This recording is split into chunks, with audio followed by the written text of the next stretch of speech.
It's time for Windows Weekly. Paul Thurrott and I are back. Mary Jo Foley is here. There's lots to talk about, including, yes, Microsoft's quarterly earnings. Why won't they tell us how many people use Teams?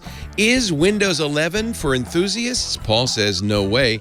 The details behind Pluton and why it might be the explanation for why Windows 11 is so limited. And finally, the Xbox boot time cut by 5 whole seconds. So coming up next, Windows Weekly. Stay here. Podcasts you love. From people you trust. This is Twit.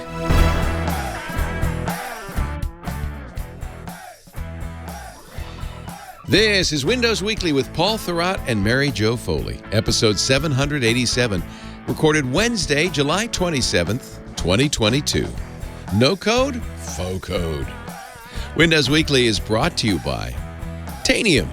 Tanium unites operations and security teams with a single platform that identifies where all your IT data is, patches every device you own in seconds, and implements critical security controls, all from a single pane of glass. Are you ready to protect your organization from cyber threats? Learn more at tanium.com/twit.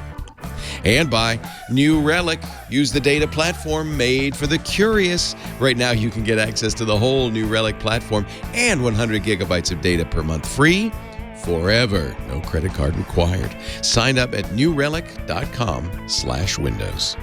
And by IT Pro TV. Give your team an engaging IT development platform to level up their skills. Volume discounts start at 5 seats.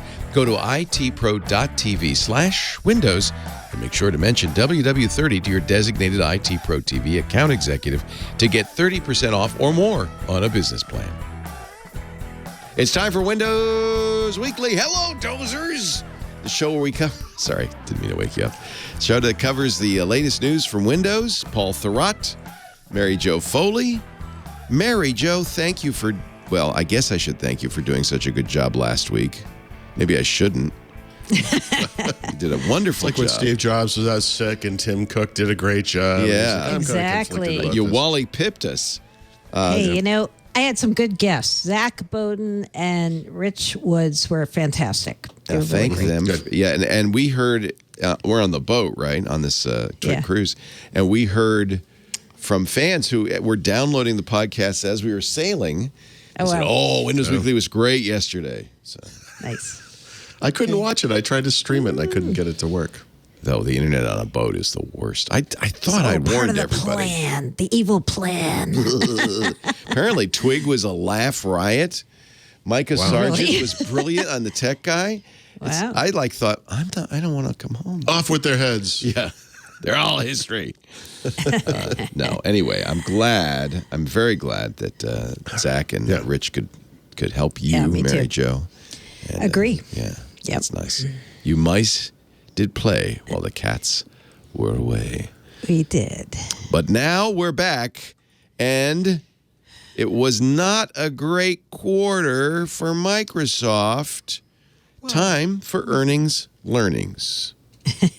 What I like about this, if you don't mind, just me jumping in real quick, is Mary Jo's story literally focuses on Teams and how they gave us 17 different numbers, none of which were users. Yeah. Yep. Yeah, that's telling, isn't it? When they don't give That you sums up earnings in a nutshell. Yeah. Right. It's the encapsulation of everything you need to know about how Microsoft reports earnings.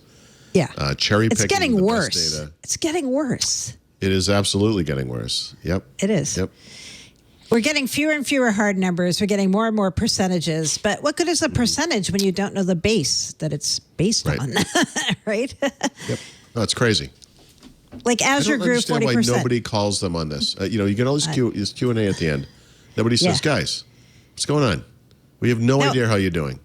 No, you know what? The analysts you have like tens it. of billions of dollars. They like it. The analysts actually like it. They think they're giving the correct metrics from people I've talked to, and that they think, I don't really care if I don't know the exact number. I like that they give us the cloud number, the cloud margin number, their bookings numbers. I'm like, Why? but they're not really giving you the numbers. Like what is that? Would it hurt them if they did give the numbers? Yes. Would that be you know bad why for it would them hurt somehow? them? Yes. Because if Microsoft gives you the Azure number, the first thing every reporter will do is compare it to the AWS number. Right. oh, well, let's compare something to the AWS number because they give us a Microsoft Cloud number, which is nonsense. Yeah. And by the way, the thing that I took away from that, this is the former commercial cloud, is that's only 50% of Microsoft's revenues. In fact, it's not even 50%. Right. So where's all the other money under. coming from, guys? Where's the other money coming from? This is all you want to talk about, but more than this is coming from elsewhere at the company. I mean, you don't have to. I'm not that smart. I figured that out. Well, do you think they're fooling investors? I mean, the market responded with a 5% gain in stock price. The report card was A+. Well, A+. they gave a very rosy outlook for next year, right? Which but are they so the whole point of quarterly results and 10Ks and all of that is 10Qs is to tell investors whether this is a worthwhile stock, how the company's doing. That's why we pay attention because that's it's supposed to tell us how the company's doing. But if you're fudging those numbers, what? Well, here's a metric you might want to pay attention to if you want to know how well the company's doing. They issue financial guidance every quarter for the current quarter. They did that yesterday for this quarter. Last quarter, they said it's going to come in at some number, and then halfway through the quarter, they said, just kidding, it's going to be worse. They revised their guidance, and then they still missed that target. That's how this company's doing. Well, but everybody gets 5%, to do that. This is Apple did the same thing. Yeah. Everybody gets to do that now because of recession, supply chain, Leo, COVID. you got to understand when companies report their expectations for the current quarter, it's conservative, right? Right. They're not blowing the roof out. They want to beat that number. So the fact that they came in low twice, so to speak, I actually, yes, I mean, it's an indication that our economy is in a free fall, that there's almost a recession sort of type situation happening. Obviously, inflation's really high. Yeah. The high value of the dollar. One of the interesting things. But next quarter's going to be great. Yeah. Right. Because this can't last forever, right? Kind of. I often translate euros into dollars when I report companies from Europe, like the finances, like Spotify. When you convert their net income, their revenue, et cetera, there's nothing to convert. It's the same number.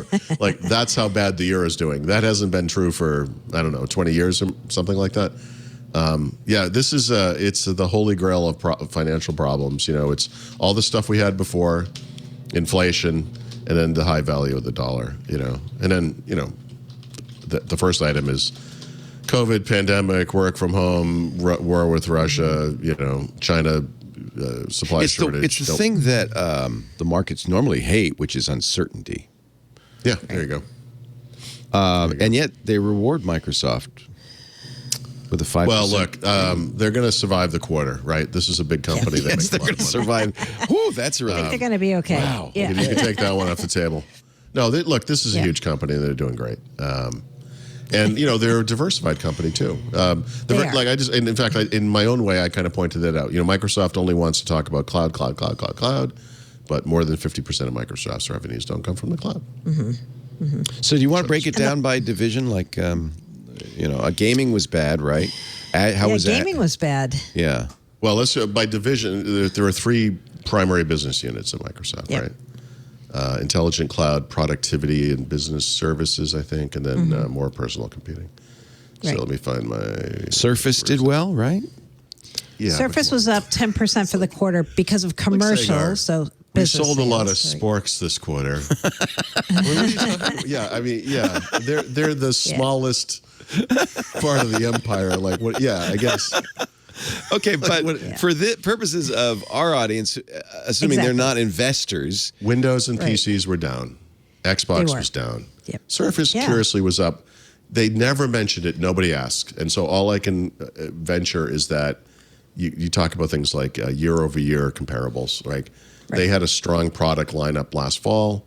It's kind of weird because we're kind of at the tail end of that. But they must have, a year ago, not have had, I don't remember, as strong of a lineup. So... I think they never said it that way, but nothing happened to make Surface revenues be higher. There was nothing. Come on, special. the Duo 2 was killing it, Paul. It was it. Okay. Duo 2 flying out the door. Flying out the door. Maybe. No. So, but okay. So, I guess really, Microsoft's business is cloud. Yes, all of everything else is sporks. No, not everything else does. No, okay. I'll tell you what surprised me in these earnings. Sporks all the way down, Paul. What are you talking about? It is. Cloud and sports. Gaming being down surprised me, actually, because Me too. I feel like it's been pretty up all the most recent quarters. And I had a chance to ask the head of investor relations, I'm like, so why is gaming down? And he's like, well, the pandemic, it's kind of like not over, but like people are going back to work, so they're playing less games. I'm like, Okay. are they though? What? Right? Like, What? They said lower engagement hours and monetization which in is that, third-party and first-party right? content. Lower engagement hours. Yeah. Fewer So people they actually playing games. do. They have numbers on how many hours people are playing. Of course, and they will do. not share that. Paul Thurrott went on a No. cruise, and it just killed the Call of Duty numbers. Right. Exactly. It's The true market that I fell did not apart. play a single game for 10 days. That's true. Wow. How did you live? That doesn't bother me for some reason. When I go on a home swap or a trip, I You never were busy. play games. And I do other things. Right. The thing that did bother me is another- I didn't watch a single video while I was gone. That was weird. You didn't? Wow. You couldn't. Not a single one. Couldn't. Oh, No right, you couldn't. TikTok. Right. Instagram was back to still photos. It was a very, God, Which is it what was we a- want anyway. I know. Oh Yeah. Lord. What is this? The 1980s? Come on. Oh my God. No, the other number that I was surprised at was advertising was down, right? And so you could say, okay, companies are advertising less because the market's uncertain. We've got recession, inflation, blah, blah, blah. But I said to the investor relations guy, I'm like, wait, Microsoft is putting ads in like every single product and service you own. How could advertising be down? And he's like, Right. Mary Jo, that's not really the same thing. I'm like, I know, I'm just making a point. When advertising was up for Microsoft was what they call news advertising. Right. And I think this is that stuff. This is why they put It stuff is. in Windows to force you to go to their That's right. properties, right? I think that's what that is. Right. MSN. Yeah, MSN, the thing called Start now, Start Experience. That's all advertising driven, right? Yep. They want to sell ads. Those two numbers surprised me. I thought they were going to give us a new Teams number, like number of users of Teams, but they didn't, which You to me pointed says this out, but how long has Yeah. it been since we got a new Teams number? January. Oh, January. Okay, No, so so 6 months. yeah.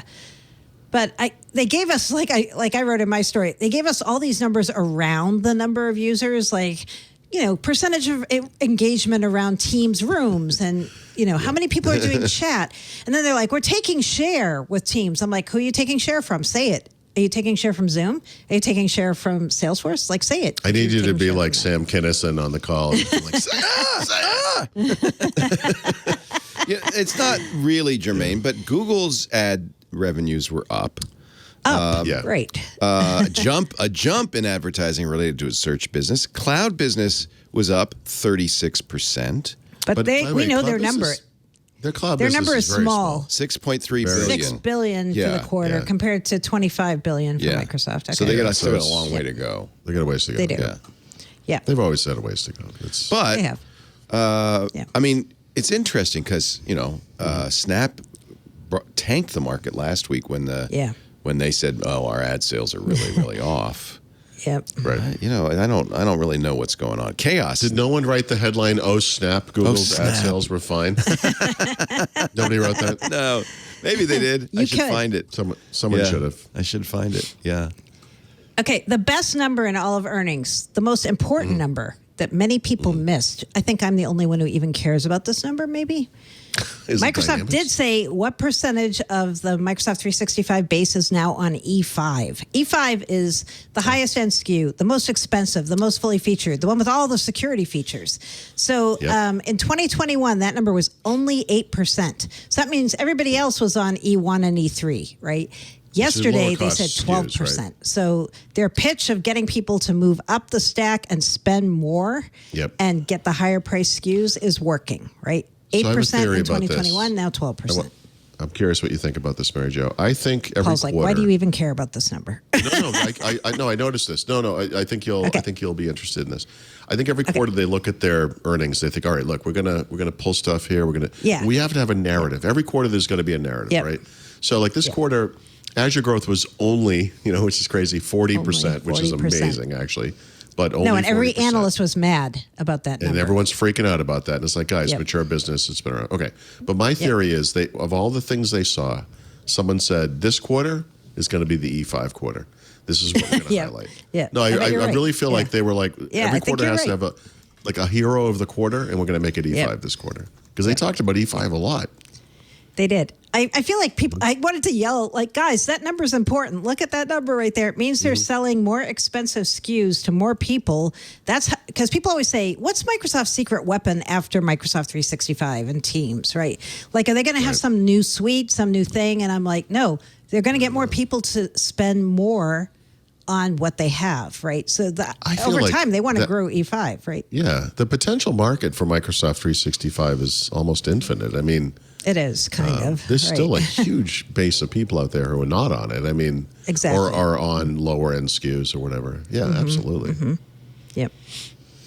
Teams, though, I wanted a number. I kept waiting. I'm like, they're going to drop a Teams number, right? They're going to drop one. They're giving us so many Teams numbers. I also, I called. I did something similar to you. Where I listed every single number they said. It's like that's great, but how many users was that again? That's all. No, it's all good. Everything you said was fantastic. Well, what numbers did they give you? Like what? They give you things like Teams Phone now has more than 12 million PSTN users. Okay.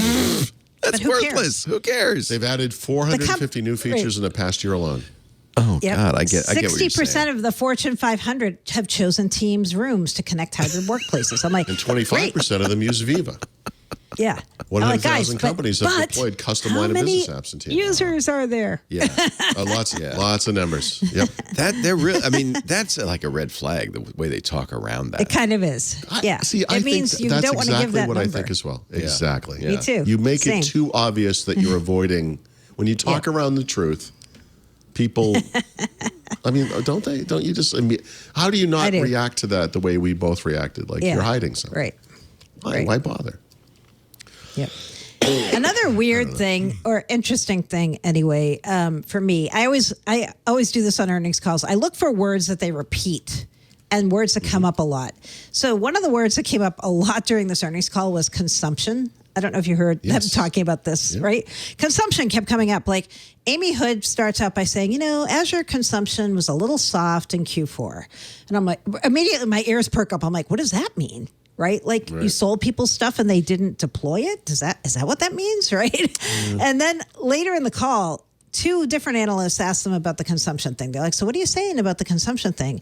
And basically what they're saying is, we're talking about all these giant Azure contracts we sell.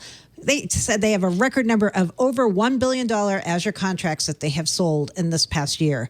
A record number of over $100 million Azure contracts they've sold. But when you sell contracts that big, people can't just turn it on and just be like, okay, now we're deploying Azure everywhere. It's on. It was off. Now it's on. It doesn't really work like that. It takes time, right? It takes time to roll out these things, migrate things, set up your whole new way of working to accommodate the different Azure services you bought. So it's almost like when the channel has too many PCs and they need to sell through. This is like Azure. They sold a lot of Azure, and now they need to get people to actually use all the licenses that they sold, right? Right. So that was a kind of an interesting little. I've never heard them actually talk about that on a call. It was cool. From my perspective, the two things I'm always, I care about the most is the PC stuff. I keep looking for evidence that this kind of COVID era boom is kind of ending, right? I think we're seeing a little bit of that, and I think we've seen that from PC makers, et cetera. But there's also, why would anyone react negatively to these numbers? If you look at the year ago quarter, when we're after 1 year of the pandemic, Microsoft grew revenue by 40%. That's insane. Right. It is. But the problem is people expect that to continue, even though that's illogical. It could never happen, right? So I think their growth this quarter was probably 20 or 18%, something like that. 18% overall. So that's for the quarter. That's for the year. I'm sorry. What was the quarter? The quarter was actually it was 12%. So these are normal. Well, those are still blockbuster numbers, honestly, for a company the size of Microsoft. But because it soared so high during the pandemic, I think. You look at it a little more negatively. Just like you look at Azure, like 40%. Come on, you guys used to grow at 70%. Yeah, this business has been around for a long time. And it's much bigger. Right? That's the problem with these percentages. Like people are like, well, 2 quarters ago, they were growing over 50%. Yeah, it was a smaller base, right? I'm like, it was a smaller base. Yep. Yeah, right. Which is, I know people never seem to note that the whole law of large numbers thing. I'm like, yeah, they are growing. It's going to go down over time because the number that they're growing, the base number they're growing is going to be bigger and bigger and bigger, right? This is like a glass half full versus glass half empty kind of conversation, right? So it is. Windows revenues from PC makers declined 2% year over year, and they describe the PC market as deteriorating. That sounds terrible, right? But then Satya Nadella came out and said, yeah, but the volume, the unit sales, I think is what he meant, is still better than it was before the pandemic. Yep. Yep. Okay. Yeah. Though that's what the other side of the curve could look like, right after the peak. The question is, where does it land? Does it keep going down, or is this like the new, baseline? And I hope this is the new baseline. That's great. Yeah. Right. We'll see. Okay. We'll see. I guess that's the story of the earnings. That's all my learnings. We I haven't don't know if you have learned a more lot, learnings. I have to say. Well, if you were looking for hard numbers, you didn't learn anything. Yeah. Right. Yeah. But if you were looking for like platitudes, my God, it was full of that. Satya Nadella's opening quote in the press release was so devoid of content, I forgot stuff.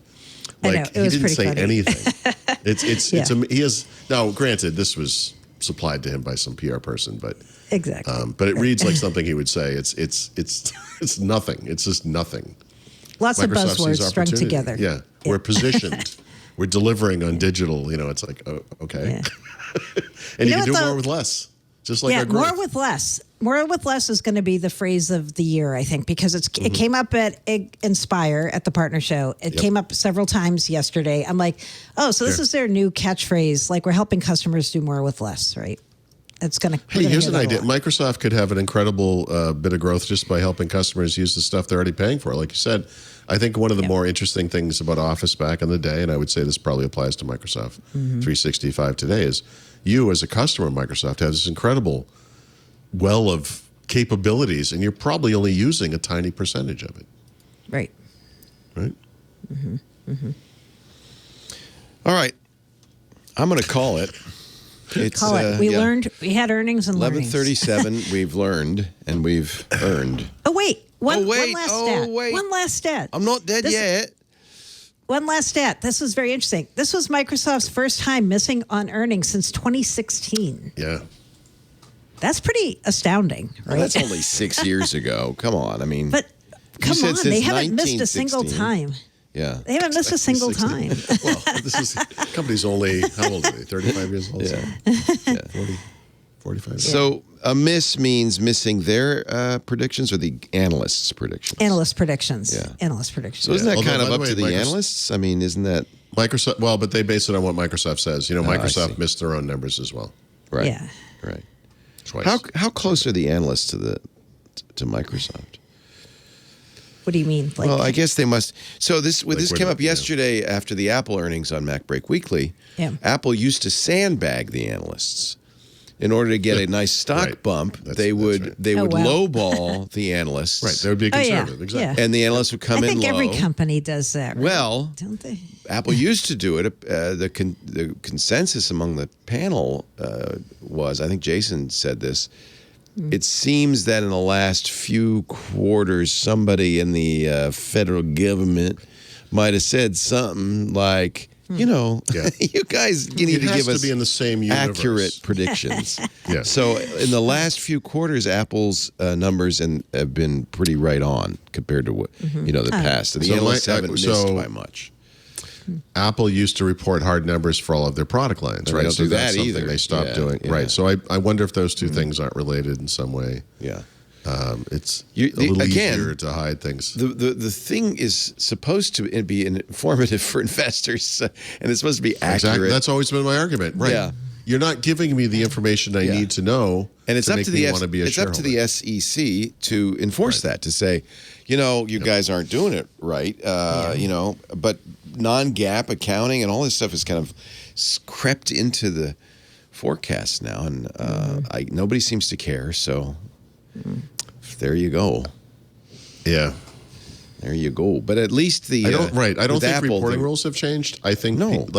companies have just push the boundaries, push the And boundaries, enforcement push the is boundaries. lacking, perhaps. And there's been nothing. Yeah. Yeah, 10 years later, Perhaps. it's like, look, we don't have to report anything. Perhaps that's the... I'm surprised shareholders don't revolt a little bit about this. You know, I don't understand why this isn't concerning to people. Yeah, I don't either. It would be to me if I wanted to invest in these companies. Maybe shareholders ultimately realize it has nothing to do with the stock price. It's just, the stock price It kind of doesn't, right? No. I mean, well, look, it went up see what you're 5%, saying. right? Right. Paint a happy picture. We don't care about the numbers. Look at Just make it look GameStop. good. Yeah. Yeah. All right, let's take a little tiny weeny break because there's lots more to talk about. Paul Thurrott, Thurrott.com. Did you work on the book at all on the trip, I Paul? did. Yep. Wow, I'm impressed. So the leanpub.com will soon have a field guide for Windows 11. I wanted to get it done while we were there, but the connectivity was so terrible. Yeah. I really wanted to get that thing up. I but tried to tell everybody, unless you're in a port, you might as well I had just to enjoy yourself. when I was in my room, I couldn't get connected, but if I opened the door to my room into the hall, I could get connectivity. So I actually spent one afternoon laying on the floor with my laptop up against the door, and right there I could get Oh, that's connectivity. hysterical. Yeah. See the lengths he goes to, ladies and gentlemen, to get those books into your hot little hands. It was like a caveman trying to get on the internet, My advice always is when you're going on a cruise, that's an excuse to get off the internet and enjoy. Yes. Yeah. Take a vacation. Yes. He doesn't know how. He does not know Lisa how. was the same way. Writing it makes me feel good about myself, that I can enjoy myself. Okay. All right. That's sad. That's nice. Mary Jo Foley, she doesn't have that You problem. saw my pictures. I didn't do nothing. I do not have that problem. I do not have that problem. She is at allaboutmicrosoft.com, where she does file at least several times a day her ZDNet try. blog. Yes. Our show today brought to you by Tanium, breaking down those silos between operations and security. The industry's approach to cybersecurity, I think if you listen to Security Now, you know this is, I guess, fundamentally flawed. Wouldn't be saying it too strongly. It's broke. IT management and security point tools are really just a small piece of the solution that you need to protect your environment. A lot of them overpromise and underdeliver. Talking about overpromising, they say we can stop all breaches. They just can't. They simply can't. And some of the problem is that you're getting stale data. You cannot make decisions on stale data. You cannot defend your critical assets from cyber attacks with tools that don't communicate with one another. That's just no way for IT teams to navigate today's attack surface. You have a better way. You have a choice, a different approach. Tanium, Tanium. They say it's time for a convergence of tools, endpoints, and IT operations and security. They put it all together in one package. Solutions for government entities, yes. Education, yes. Financial services, retail, healthcare. That gives you some idea of the breadth. You can trust their solutions for every workflow that relies on endpoint data, whether it be asset discovery and inventory. Wouldn't it be nice to know, track down every IT asset in seconds? Just know everything you've got right there. Risk and compliance management, very important. You got to be able to find and fix vulnerabilities. Again, do it in seconds. Know that you're up to date. If you're doing threat hunting, you'll love the ability to hunt for sophisticated adversaries in real time. You can manage clients remotely, automate operations from discovery to management. You can monitor that data that's so critical, make sure that it's safe and not being exfiltrated, for instance. Index and monitor sensitive data globally, again, in seconds. That's the key. Fresh data, instant data, a picture right now of what's going on. Tanium protects organizations where other endpoint management and security providers have failed. One platform, Tanium, identifies where all your data is across your entire IT estate, patches every device you own like that, implements critical security controls, and it does it all from a single pane of glass. Just ask Kevin Bush. He's the vice president of IT at Ring Power Corp. Quote, Tanium brings visibility to one screen for our whole team. If you don't have that kind of visibility, you're not going to be able to sleep at night. Sounds like he speaks from experience. With real-time data comes real-time impact. If you're ready to unite operations and security teams with a single source of truth and confidently protect your organization from cyber threats, it's time to meet Tanium. To learn more, visit Tanium.com/twit, Tanium. We thank Tanium so much for supporting Windows Weekly. And we thank you for supporting Windows Weekly. When you go to that address, it tells them, hey, I saw it here. Tanium, Tanium.com/twit. Thank you, Tanium. Thank you. Now, back to Paul, Mary Jo, and Windows 11. Woohoo! Hooray. Woo! So you weren't even able to update your Windows while you were on the boat. No, in fact, one of the things I realized, I had brought a second laptop to take screenshots for the book, and I had used it to do that Rufus install before, so it wasn't really a super clean version of Windows 11 like I needed, so I actually wasn't able to take screenshots. Because you couldn't get any of the updates you needed to clean it up. Yeah. So that was on me. I also wanted to test Android 13 on my Pixel, and I didn't dare, install that until I got home. I did, Actually, I did that from the hotel in Seattle when we got back to Seattle. There you go. And wiped out the lab. In fact, I did both there. Oh, good. Yeah, you get back to civilization and everything just works fine. It was nice, It was interesting hitting a website and having it actually load. That was a question. So you wrote the review of 22H2 before you left? I don't remember when I wrote this. I might have written it while I was there. The dateline is the 22nd, so I'm thinking you filed it might have been while I was on the there. trip. Yeah. So I had written a series of articles about all of the new features, and then I decided to kind of collate this into a review. And, as Mary Jo has pointed out many times, not a lot of big stuff going on in here. I think the only feature that edges a little bit into major feature territory is the new Snap functionality, which I think is fantastic. And you can make an argument, I guess, for live captions and maybe some of the accessibility stuff. But yeah, most of it is a drip, drip, drip of very small functional additions. And, if we're being honest with ourselves, just an abject ignoring of the many complaints Windows 10 users have made about Windows 11. And in some cases, not ignoring, just coming out and saying, yeah, we're not doing that.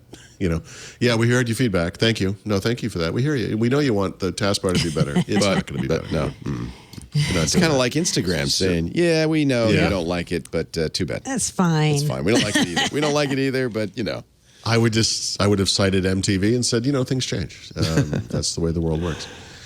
So Windows 11 is interesting because there's some pros and cons, and that hasn't changed. I use it on all of my computers. I prefer it. I like the look and feel. I really do like it. I have to agree with some of the complaints. There are negatives. I mean, they've made it very hard for people to not sign in with a Microsoft account. And there are good reasons for Microsoft wanting you to do that. There are good reasons for you wanting to do that as a user. But I feel like very strongly that people should have that choice, and they're just not interested in choice. Yeah. And I think that's kind of what Windows 11 is all about. They have wanted Windows to be simple like a mobile operating system for a long time, and they're taking steps. They're not doing a one release where they just get there. I think they at one time dreamt that they could do that, but they are taking steps and moving in that direction. They're just removing choice. By the way, this isn't in my review, but I've been meaning to write this up. Tied to the Microsoft account requirement, there's another weird little change in Windows setup that no one has really noticed or talked about, and that's with regards to OneDrive. So when you sign in with a Microsoft account, one of the subsequent steps will say, hey, do you want to back up some folders with OneDrive? Or at least it used to say that in Windows 10.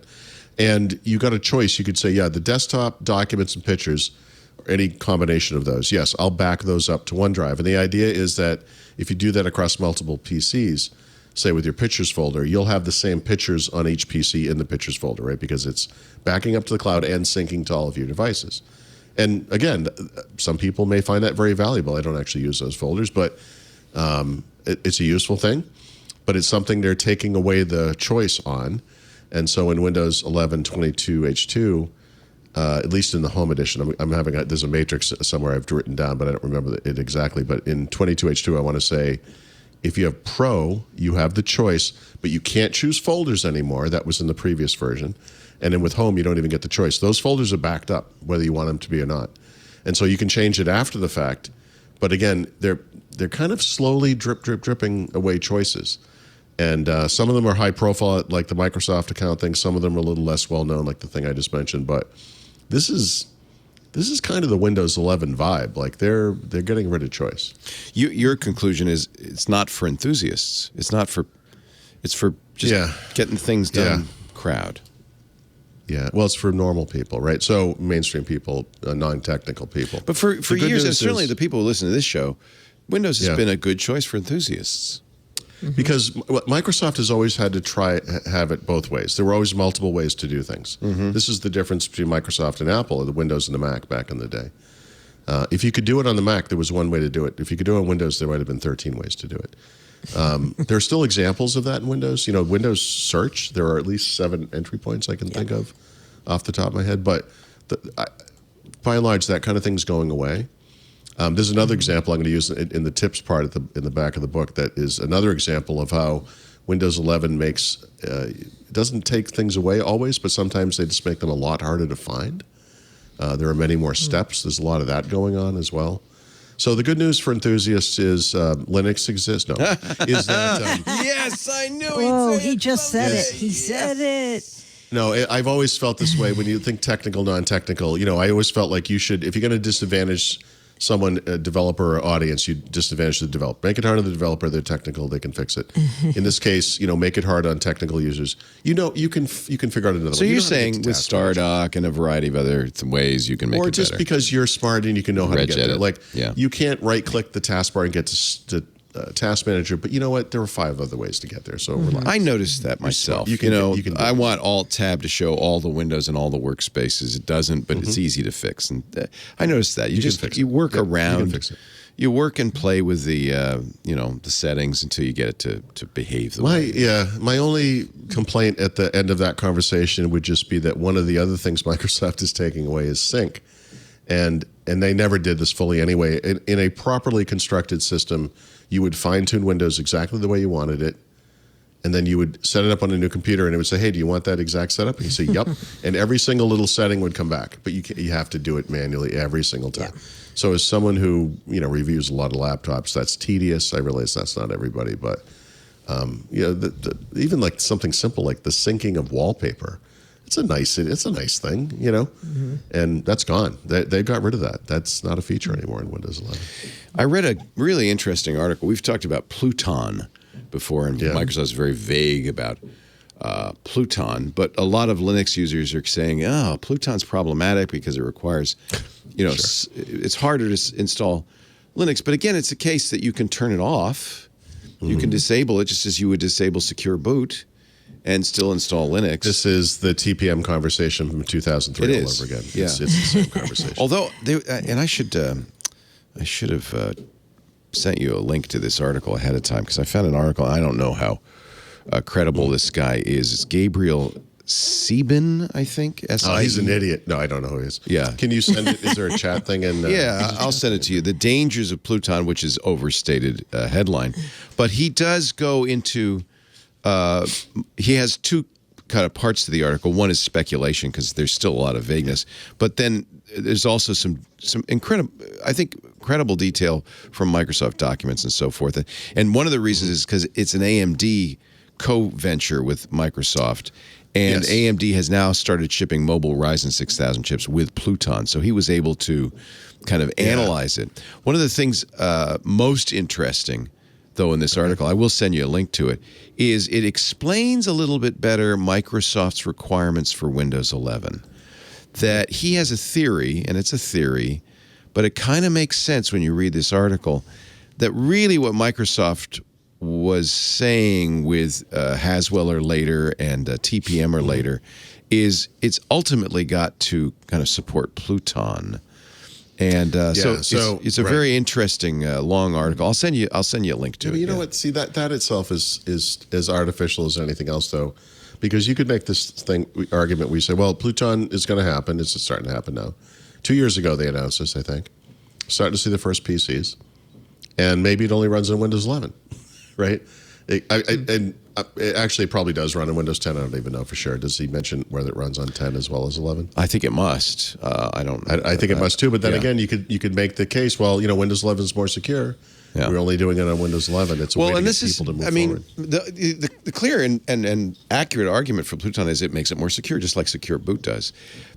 His point is though that there are people who can use it like a game. It came from Xbox, and it was originally kind of an anti-cheat DRM solution. And so he says you're going to see applications of this that are less than. This is just an evolution of TPM, really. I think so. TPM was a separate chipset that was, it was probably a bus between it and the microprocessor. I'm sure there were attacks on that bus, and so they said, well, what if we integrated it into the microprocessor and make the attack surface smaller, that kind of thing. The problem is AMD co-worked on it with Microsoft, which means Intel, despite their early enthusiasm, they're saying now we don't need this because our chips already have functionality like this.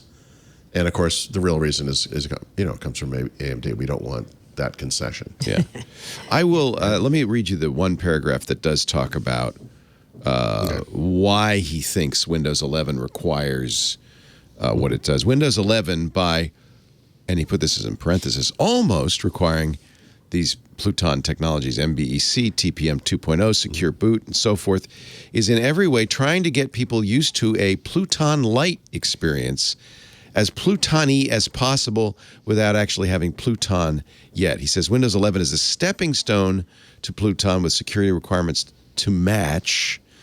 He says with Windows 12, and if it's a 3-year cadence in 2024, and with Microsoft clearly being less afraid of cutting off large swaths of old PCs, it would not shock me if Windows 12 makes Pluton a system requirement. So I don't think they get to do that every 3 years. So, we'll see. But, I could be wrong, but I don't think any Pluton hardware shipped until this past spring. I don't think there's any. You're right. I think it's it just started to ship. It definitely, there's some now in the market. Yeah, because he's saying because of these Ryzen 6000 mobile chips, he can now kind of write this article. It's interesting. I don't think Microsoft's customer base would respond in a good fashion. Well, there's that, and Microsoft is very sensitive. Just look at the back and forth over, VBA in Word documents. Yep. And the macros. We're going to get to that. That wasn't as back and forth as I thought it was, by the way. So we're going to talk about that. Same. Yeah. But I think pressure from users did impact Microsoft in that case. Yes. I guess it's particular users. No. It's not as bad as you think. It was them miscommunicating more than anything. All they wanted to do was change the UI. We'll get to it. We'll get to that. So, anyway, the Pluton thing is interesting. I think he kind of says what I was in my head was that this is like next gen TPM in a sense. Yes, exactly, precisely. And thus, this conversation, because from a OSS Linux perspective, you would read this and think, yeah, I know why they're doing this. They don't want me putting Linux on that expensive new Lenovo or HP or whatever it is I'm buying. And with TPM and Secure Boot, actually, there's a period of time where that's not possible or it's not easy. But it seems like it's happened, right? I mean, I don't think we really have any issues getting Linux on PCs anymore. I don't know if you're in the Discord. I pasted it in the Discord, Paul. I'll also paste it in the chat, and maybe you can get it from one of those two places. I don't know who Gabriel Seibin is. I don't either. It seemed upon reading. What was the publication? His own blog. Oh, his own blog. Yeah. It seemed upon reading it to be fairly not crazy. No, and fairly well informed. And he has a section at the end which is for the crazy part. But look, security is not something that you finish and are done with, right? What's the matter? Are you reading it now, Mary Jo? Is that Gabriel Seibin? Hi, I'm 20 years old. I love doing projects every time with technology. Wow. I'm in my engineering club at my local community college. But you know what? Nice. Who cares? Who cares? Like, good for you. We traveled with Rafael Rivera. He was right. No, I don't think it's bad. I'm those are just the like kids. stunned. Those are the kids. I'm stunned at like how much he knows at 20. Yeah. Yeah. I'm really that's not. awesome. That's awesome. That's the people. When I was 20, I was writing into Amiga World magazine with a scathing creed about, Dear sir, you don't seem to understand that the Amiga is just about games. If you would just wake up. it was a similar level of discourse. Yeah, pretty much. You tell me, Paul and Mary Jo, when you read it. I was impressed. Okay. I did not know he was 20 when I read it, but Yeah, That's great. I clicked on the about and I'm like, wait, what? Sure. It's good. but he's done. It's I think a fairly thorough look at it, and maybe because Yeah. he's 20, he's more concerned about DRM and The future, right? Yeah, and the future. Yeah. Speaking of the future, Paul, let's talk about Windows 12 rumors. Well, actually, I wanted to ask about Windows 12 rumors because Okay. I know that this is something that you folks talked about in our absence. We did. Oh, And I was We a little spent a lot of disconnected time from on this. that.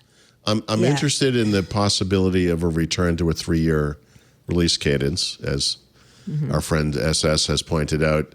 This is a good time frame for new releases of Windows. I think that new features appear too often in Windows, and so 3 years, whatever. The Windows 12 thing, though, like really, we're just going to start ratcheting. That part seems a little more rumory to me. So I'm just Yeah. curious where you guys landed on Yeah. that.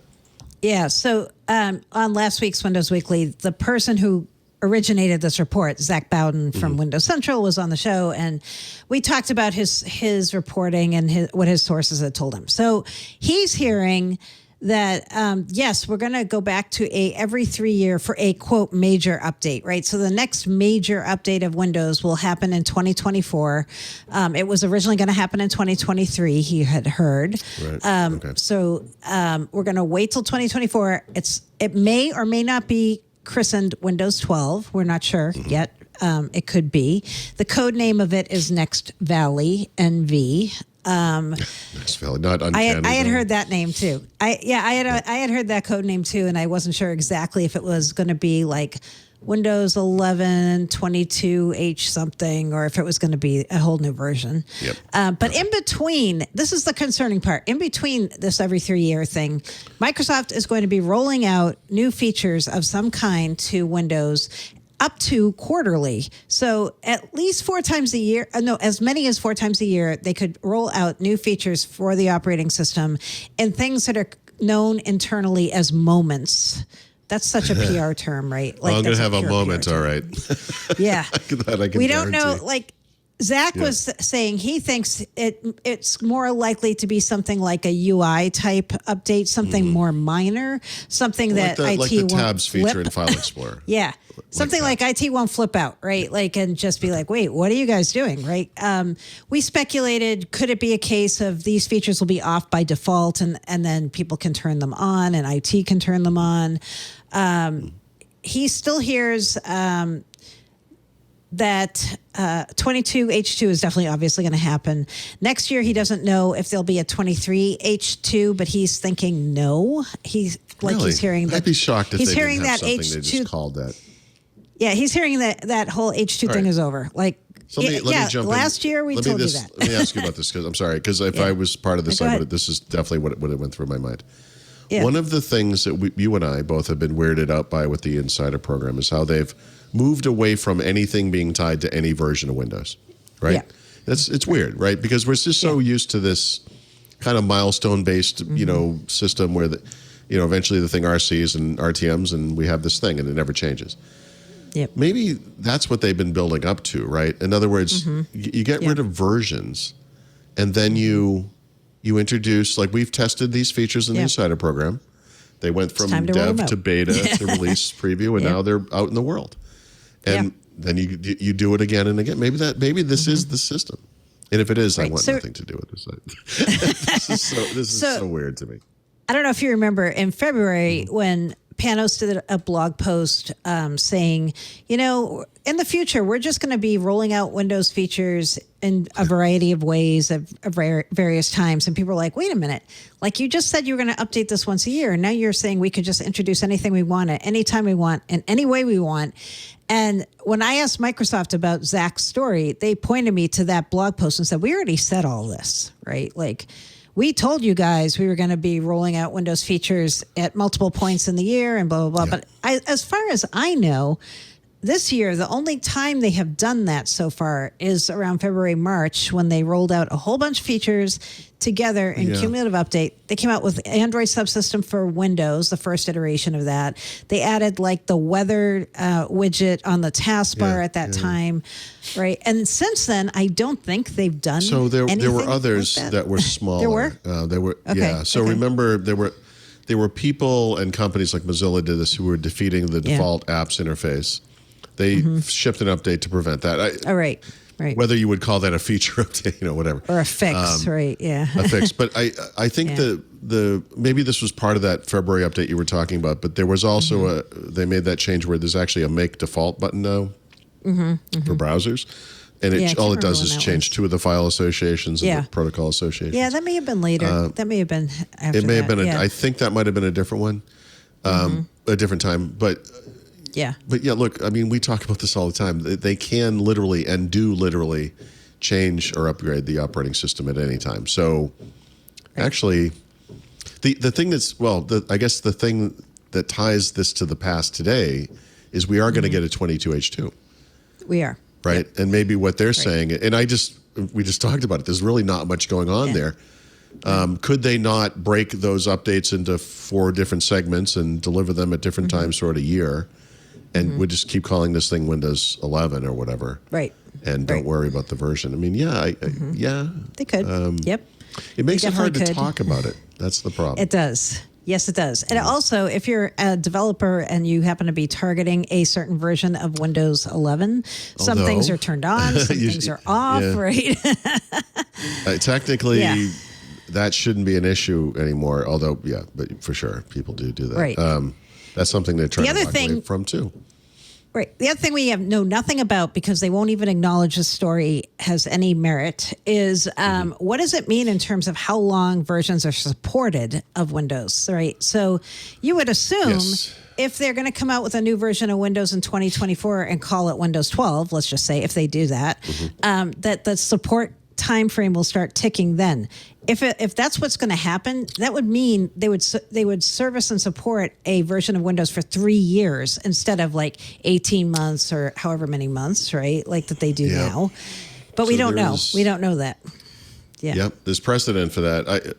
I could say with relative certainty that what you will not see is a 10-year support time frame split into 5-year blocks of mainstream and extended support. Windows 11 1.0 or Windows 11 whatever will not be supported for 10 years.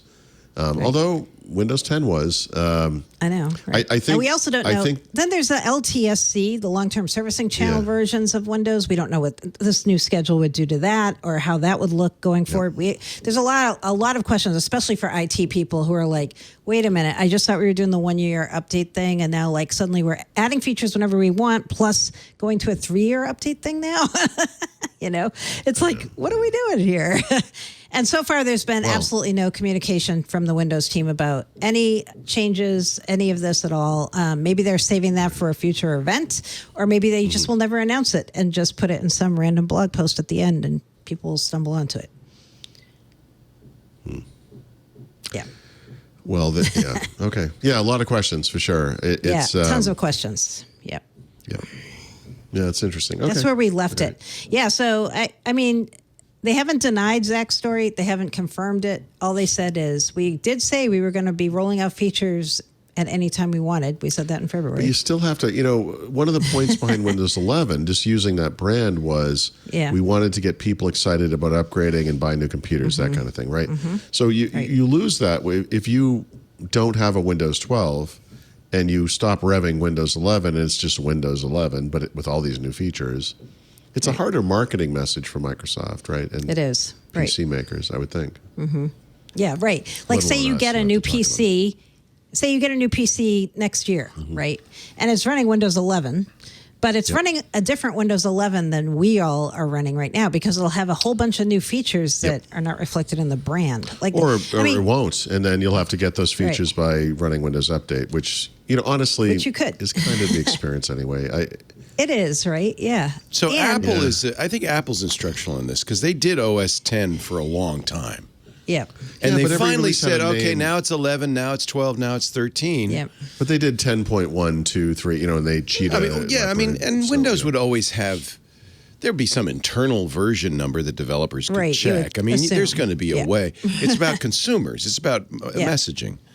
Yeah. And I think that Apple decided, no, we need to have a OS 10, OS 11, OS 12. We need to and now they're doing it every year. And I think that probably is a marketing. I mean, obviously it's a marketing. Yeah, absolutely. Yeah. But you need something to show hang people their and hat explain it very quickly. Yeah. Not, hey, look at all the stuff we did to Windows 11 since last year. So whether Right. they, at this point, I mean, they really may not know now. At some point, they may not. Marketing Yeah. pressures are going to, Chris Capicella is going to come in the room, throw up in the door and say, we need Windows 12. Yeah. Yep. Well, I mean, No, and we lived in a world where, sorry. No, I was just going to say, Panos takes his cues from Apple, pretty much. So Yeah, we know that, whatever right? Apple does. Yeah. Yeah. Whatever Apple does, he's going to do it. Like, that's what we're going to go do. Web browsers are in the 100s now on version numbers, right? There's no reason Windows couldn't just accept, we're going to do one every 4 months or every 1 That's, year. but that's different. That's because browsers want to hide that. Browsers, they want to always be up to date, and they want a way for you to reasonably see whether you're up to date. But they don't want to announce there's a new version all the time. They kind of want it to be just happen. It just happen, right? But you do notice, there's a little yellow I'm sorry, or red I got too blurb. excited. My watch says have you taken a hard fall? No, I did not fall. You're like, we're talking about Windows 12. That's what I've it is. fallen, but I was waving my arms around and it got all excited. Sorry. It's funny. So I do think that it may completely be possible, just as it was back when Microsoft said, this is the last version of Windows, no more numbers, that they're going to change their mind due to market Jerry conditions. Nixon will never live down. I know. poor I feel Jerry. bad for Poor him. Jerry. Yeah. It's just, yeah. And remember when Microsoft said, And I that want to giant be clear, corporation. I'm not saying that they're copying Apple. I'm just saying that Apple has seen, I think. oh, no, I want to be really I'm clear. They saying definitely it. are. I am saying it. Okay, all right, never mind. Yeah. They are. They're definitely copying Apple. They definitely are copying Apple. Well, there's no industry best practices for stuff like this anymore. No. right? That's right. I love the dot thing. That's an Apple thing, right? 11 dot blah, blah, blah. They did that for a long time, but they stopped. I mean, they still I do. liked that. Those think are it was interim good. updates now, and then they do a big number update, and I think it's going to be yearly. Although, again, this always Oh, wow. it has. changes. Yeah, that's been- It just changes, right? It's Right. today. Let's do it this way. Yeah. They took a 1-year mulligan. Remember the iPhone came out and they were like, oh, we're too busy with the iPhone. They skipped the iPhone. We'll see what they 9. skip this year. They just. Yeah, we are on We're busy. version Mac busy. OS version 12 with Monterey. Yeah. And I think Ventura's 13. I'm pretty sure it's 13. 13. Yeah. I'm sure it is. So That's fine. I'm shrugging It's for those of fine. you only listening. If you can only hear the shuffling of material, that's his shoulder. Let's see. You want to talk about, since we started the browser conversation? Do you want to, or do you want to? Yeah, just a quick one. I haven't even written this up. I just saw that they announced this. Microsoft Edge, that team has been on a real program of trying to reduce resources and improve performance and, less disk footprint and all this, because it's based on Chromium, which is, kind of a pig of a thing. And they've done a pretty good job with it. It sounds like a Disney song. I don't know why. It's a pig of a thing and a pig of a thing. I don't agree with everything they've done. I don't like the tab sleeping functionality. I'm sure some people love it. To me, that just adds a delay. And so I'm sure it reduces RAM resources, but it also slows performance to me. So the thing that they just announced was yet another feature along these lines. This is coming in Edge 102, which actually might have just been released or is about to be released. And they're automatically compressing disk cache, which they say will both improve performance and reduce the disk footprint. By the way, speaking of browser cache, I don't know if you guys follow our contemporaries over at CNET, but aside from reviewing movies, this site has now turned into the browser cache tip site of the world. Every other article they write now is, hey, have we reminded you? You got to clear your browser cache. You have to do it on your iPhone. You have to do it on your Android. You have to do it on your, Really? This is all they write about. You weren't supposed to do this. I have never I see cleared this my in- browser cache. I know. Ever. This is in my feed every day now. I don't want to get rid of CNET, but I do want to get rid of this tip. And it's almost like every day. And it's a different article. It will say, hey, Android user, here's the one tip that will speed up the performance of your phone. And I look at it, it's like, yep, browser cache. Browser cache. Browser cache. Wow. Anyway, Microsoft's addressing it. So maybe this is something you won't need to deal with manually. Although I've never once. I don't think. Every once in a while, the tech person at work will say something like, I'll be like, hey, the site's not working. And they're like, have you cleared your cache? And I'm like, no, I'm normal. What are you talking about? Cleared my cache. Why would I clear my cache? Anyway, Flush your DNS cache if you haven't done that. yeah, exactly. lately. Oh, yeah. Let me know when the flushing's done. Come on back. I think IT people have taped to the wall a list of things to tell Like a people. response, like a Yeah, flow chart of yeah. responses. Yep. Have you tried turning it on and off again? Have you browsed the Yeah, I did flusher do that. cache or flushed the whatever? Every time I've done it, I've had to look up how to do it. This is something I just don't do. Yeah. You shouldn't have to do it. No. But I do think it is not unusual for the browser cache to become corrupted and cause problems. But I think it's the I same had thing. to look up how to. You can you can delete your Windows Update cache, and sometimes that cures Sometimes that problems helps. with Windows Update. I Sometimes actually had that to do helps. that recently. But again, you have to kind of look that thing up because it's not something you do regularly, and you think, God, you think there'd be a little button right there in the UI, but there isn't. PS Chops in our IRC says, clearing the cache is a reflexive suggestion when no real solution exists. There you go. Yeah. And you're like, it feels faster. Yeah. Exactly. It's remember you used to say, "Oh, have you defragged? You got to defrag." Yeah, exactly. Oh, you got to defrag. Actually, don't just defrag, but move that application to the front of the defragging space. Exactly. You know? Oh, Yeah, God. that will do it. Thank That'll God do we it. don't have to do The stuff disk like doesn't have that. to travel. The head doesn't have to travel as Right. far. You'll notice a massive improvement. And by the way, every time I get my car washed, it's about 5 miles an hour faster. I don't understand it. It must be- Yeah, Yep. It works well. The radio's louder too. It's nice. All right, time to take a break and tell you about something that really will make a difference in your day-to-day operations, especially if you're the person who gets woken up in the middle of the night. New Relic. New Relic. I know lots of devs. I've met many on the cruise. I know you're the most curious people, the people who want to explore the newest tech. Those are the kind of people who love New Relic. Engineers love New Relic because it gives you the data you need about the things you build. It shows what's really happening in your software life cycle. It's the single place, the famous one single pane of glass, to see data from your entire stack. One monitor, that's all you need. New Relic pinpoints issues down to the line of code, so you know why problems are happening. You can resolve them quickly. This is like a debugger on steroids. But it's more than that, though. It's literally a bunch of tools, 16 different tools to change your life. That's why dev and ops teams at DoorDash and GitHub and Epic Games, more than 14,000 companies use New Relic to debug and improve their software. It's not enough just to say, well, it's operating fine on this machine. You got to see the stack.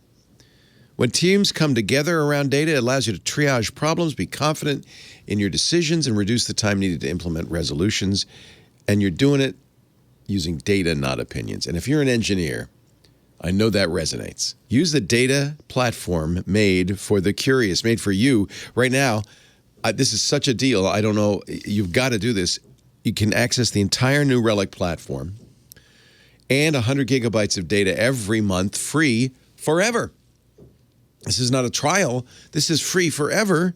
You don't even need to give them a credit card. The entire platform, 100 gigabytes of data a month, free forever. Sign up at newrelic.com/windows. NEWRELIC, New Relic. You know the name. I'm sure you've heard it. You've heard me talk about it. And maybe you've heard your colleagues talk about it. You should try it. Free, no credit card required. newrelic.com/windows. newrelic.com/windows. On we go with the show. Let's see. We've done learnings. We've done Windows 11 and 12. I think it's time for a bigger number. Microsoft 365. Yeah. What is there to So say? we kind of alluded to the VBA thing. This is like so much else in life where you kind of look into it and it's not as dramatic as it sounds. But, Microsoft announced maybe back in February, earlier this year, that they were going to start blocking internet-acquired VBA macros by default in Office. This sounds perfectly reasonable. And then you heard that the customers complained and they said, oh, now we're not going to do it again. The Google Threat Analysis Group leader, Shane Huntley, exploded in outrage when Microsoft said they were not going to do As this. did Steve Gibson, yes. Except that's not what Microsoft said. Dual outrage. That's not what he said. That's not what they said. Okay. What the problem was, the user experience they'd come up with for the blocking macros was not great. So they said, we're still going to do this. We just need a little bit of time to fix the UX. And they fixed it. And now as of today, VBA macros are blocked by default. Yahoo! As they should be. But it wasn't the flip-flop that, it sort of sounded like. No. Did they delay it? They delayed it. They started rolling it out in late June. They halted the rollout because people fixed the UI. Yeah. And then just it's back the way it was. But the point is, and Steve Gibson made this point yesterday, if you care, there's group policy edit. There's all sorts of ways for you to change this default behavior. That's right. Before it was the default behavior, to make it the default behavior for your organization. If this was outrageous to you, you could have fixed this 2 years ago. Yeah. It's not. And Steve's other point, which I think is really well taken, is the best way to avoid this, start signing your documents. Whoever's creating your spreadsheets with the not vertical blank application, with the Visual Basic application macros. Vertical blank? I know. Sorry. Have you heard of brain fog? With the VB for me, I don't know, for some reason, VBI, vertical blank interval, is in my brain. Okay. No, that's good. Yeah. It's because years ago that was something that happened with CRT monitors, and I wrote a program. That's how the Atari program sprites. Exactly. They took advantage of the VBA. Exactly. And I wrote the first multitasking program for the Mac using the VBI. But anyway. Ooh, nice. VBA, which is much more modern. Surprisingly enough. Is it? Yeah, maybe. If you look at that ridiculous flow chart they published, if you sign the document and you sign the macro, then it will run. Well, and you I think should. The issue was there would be a person out in the world or in your organization who found a macro out on the internet, downloaded it to their computer. Don't do that. Yeah. I think that was the issue. And Those were not being signed. And Steve talked about this, but there have been one of the very first viruses used this technique, and there are modern viruses. Was it Fomolite or something that uses VBA macros? So people thought VB wasn't that powerful. Come on, guys, wake up! Don't. If you're going to use them, and I understand businesses need to, you can either enable them in group policy edit. I wouldn't.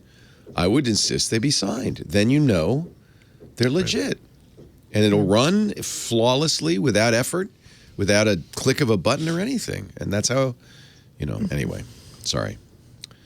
News story just came in, just over the transom. All right. Now that I've had COVID, I can go to Ignite. Not really. No? Well, sort of. It's going to be a live event, I hear. Oh, but no press. Right. No press. Yeah. Oh. Yeah, it's very odd. This whole thing is odd. So today they posted on the Ignite website, myignite.microsoft.com, the dates. So we know the dates of Ignite, which is their IT Pro conference every year, is October 12th to 14th. There's also a section in the FAQ about a big in Seattle in-person experience. Yeah.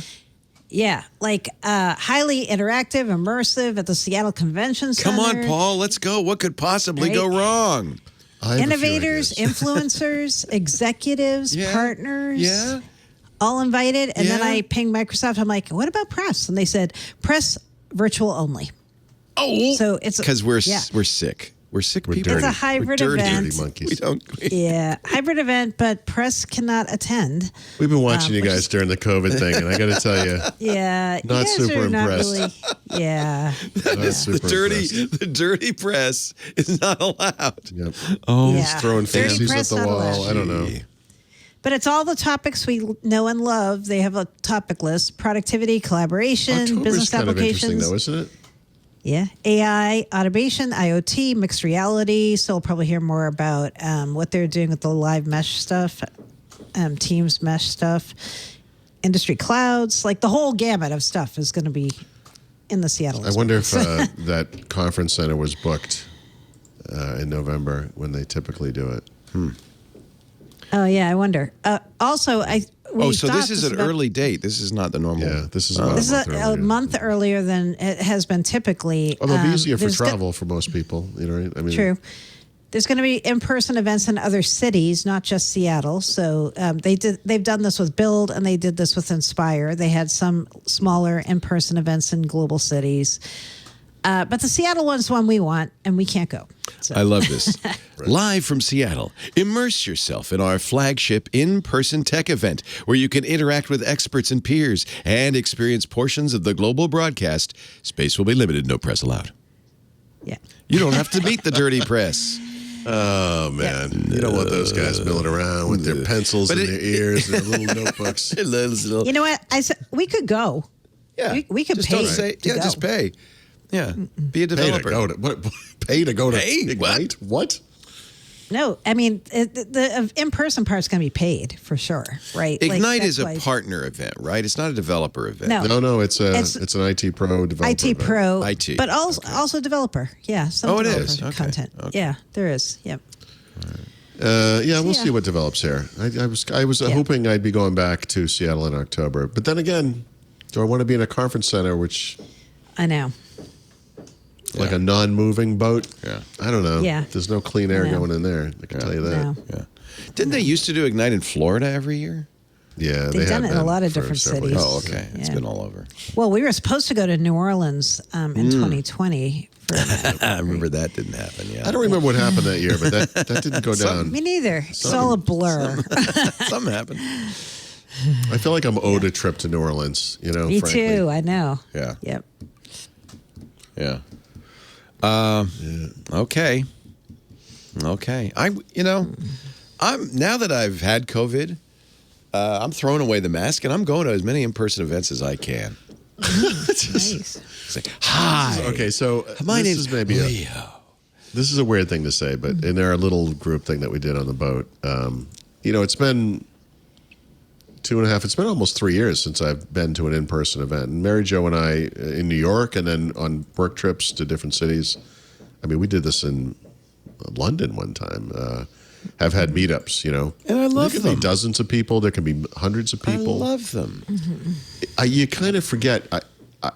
The concerns I would have had about an in-person event like that a few years ago would have been more just, dealing with the crowd and whatever. Yeah. But you kind of forget. I gotta tear you my don't- clothing off. And Yeah, there was a moment early on in the thing where we had, I don't know how many people in the room, 50 or 100 or whatever it was. And, it kind of concluded and then people come up and they want to talk to you. And, they get really close to you.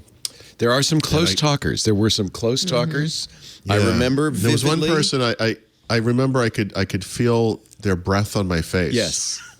And I was like, I oh. felt spit drops in one yeah, you're like- conversation, and I yeah, was it's like- only backing up. You're like, oh God. Oh, help me, This is how the world Obi-Wan. ends. Yeah, You're no, my it's only hope. something. We're gonna have to ease into this. It's like We are. it will be okay. This was the eventually, I meetup think. I most enjoyed. This was the one we did in Seattle. Oh, I have to press a button. Hold on. And it was Microsofties came out to visit us. And there's Alex Gumbel. Nice. There's Paul. Oh, this is the one we Stephanie. just did. Yeah. Yeah, this is I'm like, I recognize all those guys. Oh yeah. This was a really nice, Yeah. small little group, a lot of fun. That was Yep. before the cruise. I don't. Let me see if I don't think I have any pictures of any of the big events. Let me see if somebody's posted some because we Yeah, now I didn't have an think album. I really a didn't shared think to album. take too many pictures. I know. I wish I At that had. group dinner, I finally walked around with a camera, but then I got distracted and I stopped taking pictures. I'm just not very Well, there good was at so that. much love in the room, and that was Yeah, it was nice. It was really that nice. was part of the problem. This was pretty much my status most of the time. Donald Duck talking to talking to the. By the way, this by the way, couple though, got lot of mess. engaged. This couple got engaged on the Mendenhall that's what it was. Glacier. He got So do you down know- on his well, knees and gave Jolie a ring and all that. So Wow. yeah, They had to do it. I think they were supposed to do it on the glacier, but they weren't able to go. they on the couldn't do glacier, it. So they did it near the Here's glacier or something. But here's a picture of the crowd. Yeah, Paul and me, Nice. nice little auditorium. A lot of nice. John Wilkes Booth is up there in the top right. ready Six to jump. Windows 12. Yeah, that was a lot of fun. Yeah, it was good. Yeah, this is no, that wasn't us. That was when Leo and I were doing it. That was a slightly different event. Boy, I didn't know we did a dance performance. That's great. Yeah. It was a lot of fun. Lots of pictures. This is the shared album that we invited people to submit to. Some great. This one guy brought a very nice Nikon Z7, I think, and got some amazing animal photos. Mark good. Phillips, I think his name is. Let me see if I can. Mark Mitchell, I'm sorry. Yeah, look at those Look at otters these. right there. Yeah, I mean, Wow. just some amazing Sea lions. Yep. pictures. There's some otters. He had a very, very nice camera.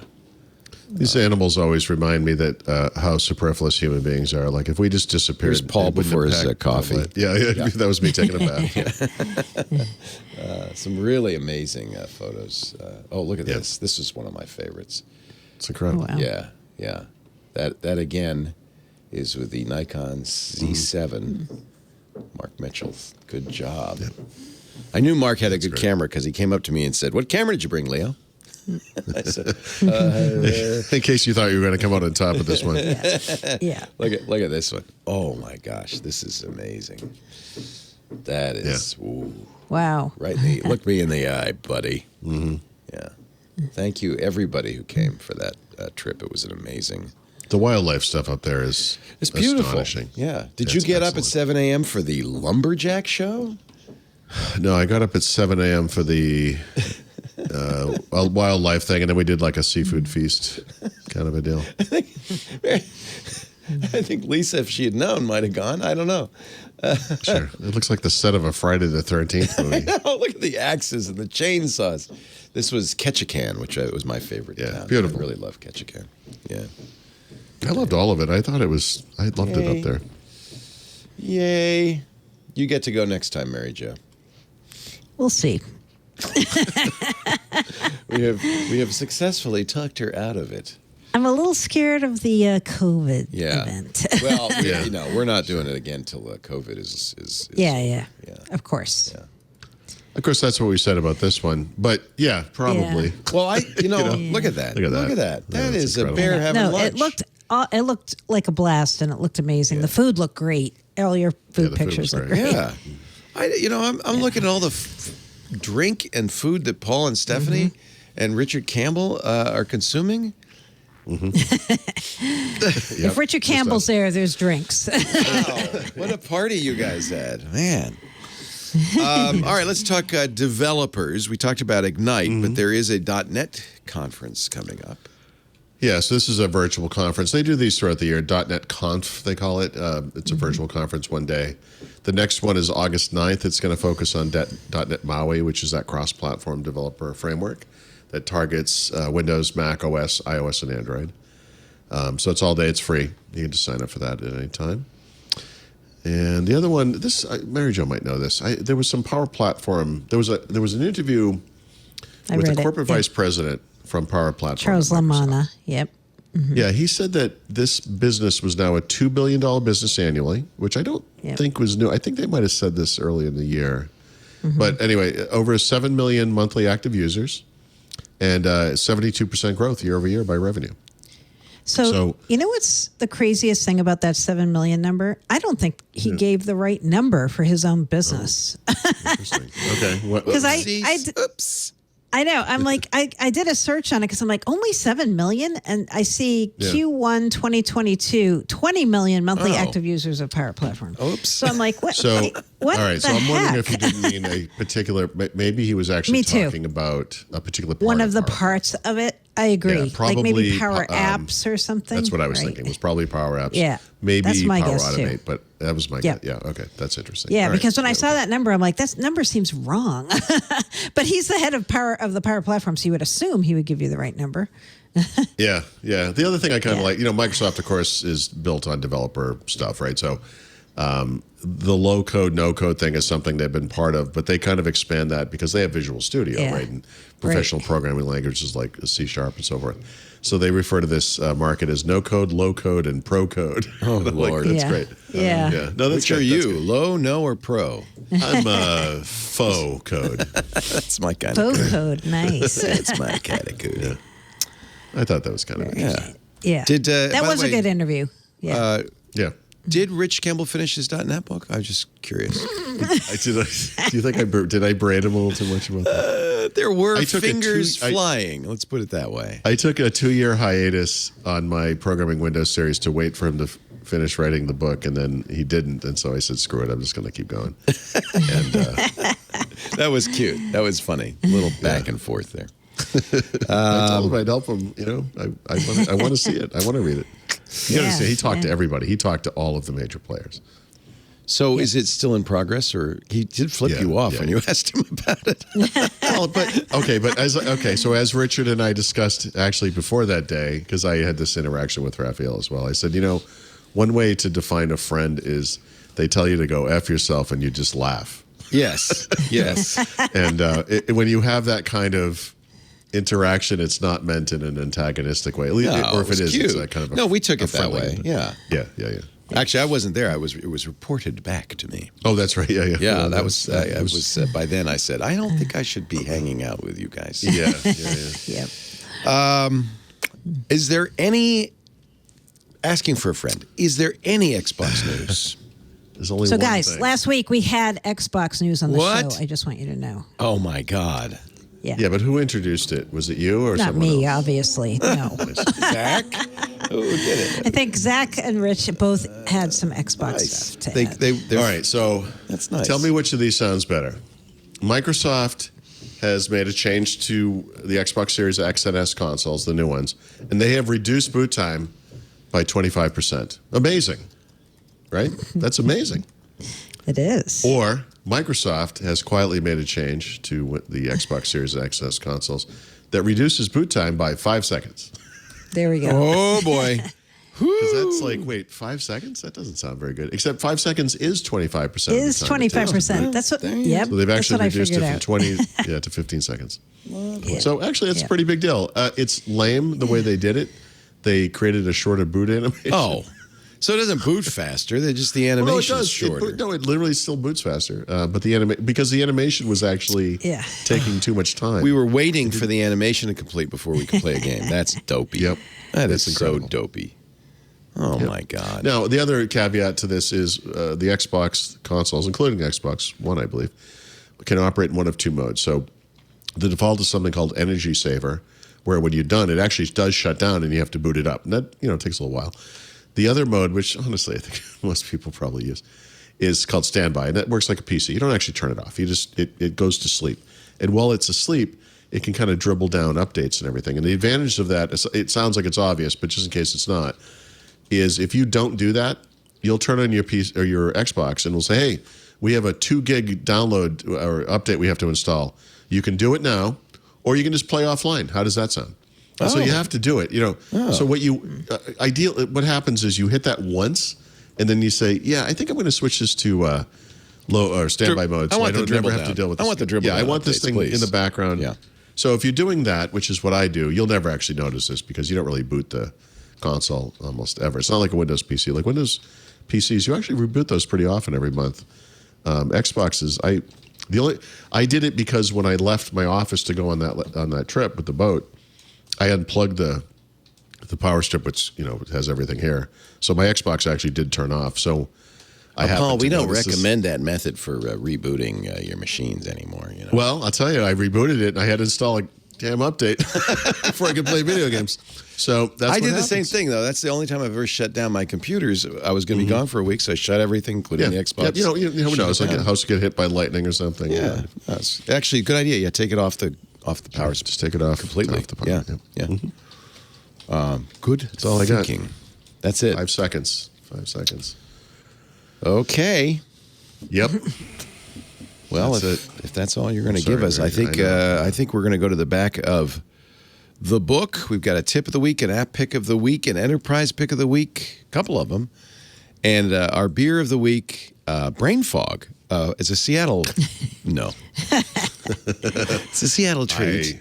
I feel like I've seen that. Our show today is brought to you by those good folks at IT Pro TV, longtime friends of the network. Personal friends. Tim and Don are fantastic. They started as IT trainers in a classroom, but they realized they could do so much a better job, kind of like we do TWIT, online video, online tests,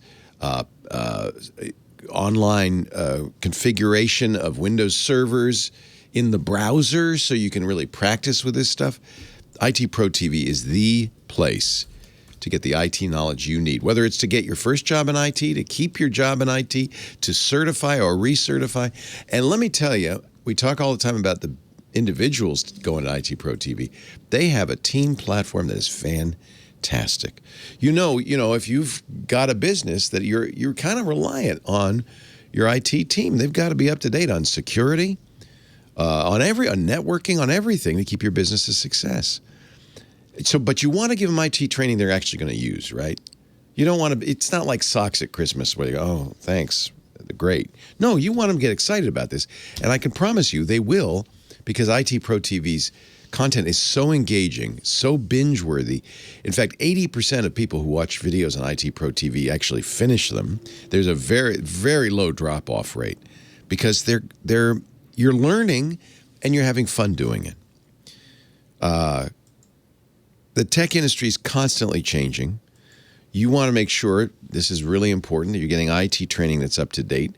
This is more up to date than any school, more up to date than any book, because they have 7 studios. They're running all day, Monday through Friday, creating new content, updating software, updating exams, updating threats, so that you're getting the latest content. In fact, 5,800 hours of binge-worthy content, technical skills to compliance to even soft business skills. You'll get the training and certifications for your team done all in one place, everything they need, every vendor, every skill, Microsoft, Cisco, Linux, Apple, security, cloud, and on and on and on. The interface for the IT Pro TV business plan is the dashboard's great. You can track team results, manage seats. You can assign and unassign team members. You can create new groups, small groups, assign a specific group. You don't even have to assign a full course. You can assign individual episodes. All the episodes about 20 to 30 minutes. So you could say, hey, this is an area I really want you all to focus on, or you, Smithers, you need to watch this. That happens sometimes too. You'll get, because of their advanced reporting, immediate insights into your team's viewing patterns. You can see their progress over any period of time. You get visual reports so you can justify the spend to the higher ups. So whether it's for individuals learning to get into IT, or learning about IT, or getting that better job, or it's for your business where you've got a whole team you want to train, you need IT Pro TV. Give your team the IT development platform. They need to level up their skills and enjoy the journey. They will. They'll love it. They'll thank you for it. It's not socks on Christmas. For teams of 2 to 1,000, a volume discount start at 5 seats. Go to itpro.tv/windows. And yes, there's an offer code. This is a great one, too. WW30, WW30. Make sure you mention it to your IT Pro TV account executive. You'll get 30% off or more on a business plan. And for individuals, too. WW30. Applies to you too. itpro.tv/windows. Thank you, IT Pro TV, for supporting Windows Weekly and the work we do here. And thank you, you Windows Weekly dozers, for supporting us by going to that address, because if you go there, they know, oh, yeah, Paul and Mary Jo sent us, itpro.tv/Windows. Got to put Paulie on the spot. It's time for your tip of the week. Mr. Thurrott. Sir. Let me unmute. Sorry. Oh, okay. He was so quiet. You know, it's hard when you're in any industry because then you see how other people report or write about it or do anything with it, and, you know, it's off. So I used to work in banking, for example, and you would see, like, bank robbery movies. You'd be like, yeah, no, it doesn't work like that. That's not how that works. It would just kind of ruin it for you, you know? Yeah. So I was reading the New York Times this morning like an idiot, and there's an article about the default text settings you should turn off right away. So, okay, that sounds interesting. And it was a super high level thing. It kind of, you know, iPhone, Android, Facebook, Amazon, and I think they meant Ring. They said Nest, which maybe should have been the first thing, you know, to make me wonder about the quality of what I was reading. And then I noticed they had Windows. I thought, okay, what do they got for Windows? And it is just the language they use, and just the bareness of this information. Windows comes with a host of data sharing settings that are turned on by default that help Microsoft advertisers and websites learn more about us. Okay. Yeah, okay. Okay. The switches to toggle those settings can be found by opening the settings menu and clicking on privacy and security and then general. So first of all, there's nothing called the settings menu in Windows. Okay, the settings app, I think is what you mean. I don't know how someone would find it based on the way you wrote this. Clearly a Mac user. That's what it is, right? Yeah. But if you go to this thing and you actually, and there's no general anymore. Well, actually there is a general, but oh, it's Brian Chen. Yeah. There are approximately 1,100 privacy settings in this section of settings, and God help you figuring that out. So this is such a complicated topic that there's an entire chapter about it in my book about Windows. Yeah. It's complicated. And I feel like there's some kind of a basic level of like, well, here are the top 10 things that you should immediately change. You know, that kind of something like that. So, okay. But that's only one of two paragraphs. The second one was incredible. Wait a minute. This one says... Wait a minute. I'm reading it right now. Are you kidding me? But this is classic. What, folks, if you're listening and you're a Windows dozer, what would you say is the worst default setting on Windows? What would you say? Yeah. Sounds. What? That's what they said, the worst. So Kimber Streams, a Wirecutter editor, tests new laptops, says one of the first steps is to open the sounds menu. Again, there is no sounds menu. And select no sounds to mute many of the annoying chimes that play whenever something goes wrong with Windows. Yeah, Wow. so here's the thing. Really? I actually do. This is one of the first things I do in Windows as well. And I will tell you, when you go from Windows 10 to Windows 11, this is another example of something that takes a lot more steps. First of all, there's no such thing as a sounds menu. There are sound menu. There is a sound control panel. Maybe that's that has what a they mean. sounds tab, but they don't tell you how to get to it. So if you're running Windows 10, you can right-click the volume button in the system tray. I just did that. It's the yes. sounds. It's the sounds. Sound settings. Okay. Yes. No, not sound settings. Oh no, not. Oh, see, that's what Kimber does. What Well, hold on should? a second. No, you're running Windows 11. You can't do what I'm about to describe. Oh, the hell with you, Paul Thurrott. But you're next. I'm going to get to Windows 11. I'm going to show you how many different steps are. Okay. So in Windows 10, Yes. it's 2 steps. Right-click the volume, choose sounds, and not only does the right control panel open, but it goes to the right tab in that control panel. Right? Now, here's how Windows 11 adds extra steps. Yeah. You right-click on that thing and you choose sound settings, which is what you did. Yeah. You scroll down to the bottom, Yeah. and I already know where it is, so it's easy for me. Yeah. But there's something called More Sound Settings. You click that, and then the sound... I know you have to find it. So, There it is. There. Okay. all right, click that, and the Oh, sound good Lord! control panel is this appears. Is this a control panel Yep, from this is from 1972? 1997. Holy Exactly. cow! But then you have to open the Sounds tab, Yes. and then you have to choose the sound scheme. No sounds is what they're saying, and then you click OK. All right. So Okay, there's so 4 I use steps. it. There's only 2. This used to be in the old days. You could have all these different sound schemes. Remember? I know. Yep. I used to And if have you- the Tokyo subway system sound scheme. Yeah, you have like you could get like a plus pack and add Yeah. sound schemes. This is just a vestigial kind of part of Windows. So this says. So do you do no sounds? I kind of I want to do hear no some sounds. Here's why. Why? Well, here's the thing. I got a couple of commentaries here about this. So Okay. the first one is their advice is nonsense. The second one is I do this all the time. The third one is Windows 10 and 11 both have a bug where you can change this to no sounds and it goes back to sounds. There's nothing you can do about it. There's no workaround. It just does not work. So you can change this. I assure you, it will go back to Windows default. Start making sounds again. It's broken. The reason I do this is because I'm a sloppy typist, and if I'm typing like an you get animal, the donk. like I get that all the time. Bong, I hate that bong, bonk. bong. I hate that. Yeah. Yeah. That's my little. I feel audio like clue. I feel like I've stubbed my toe when I hear that sound. I hate it. Yeah, it's awful. Ugh. So, but here's the trick. Here's the tip. Here's the real tip. Yeah. There's a super fast way to do this. Yeah. Just use Start Search and type sounds. Yes, of course. That's how I would have done it. Change System Sounds is the first choice, and it goes to that exact tab, so it's faster. Sounds. That works. I think that works in 10 and 11. Change System Sounds. There it is. It's very simple. And I guess Start Menu is a menu. And But that would be a good thing to teach people. And by the way, yeah, that is definitely not the first thing you change on Windows. Everyone knows the first thing you change on Windows is the default browser. Right? Well, I have a whole chapter about the first things to change, so it's in the list. Honestly, one of the first thing you should do is turn down the volume, because for some reason Windows PCs, when they first put it 65%, is super loud, super loud. But for the New York Times, Brian X. Chen and Kimber Streams to say the worst default setting on Windows is the sounds. Here's my problem with this. This is not specific. It doesn't tell you how to do it. It incorrectly names the elements that they're telling you have to go to. Right. I have correctly identified what all of these things are. It's a settings app. It's a sound control panel. It's a sounds tab.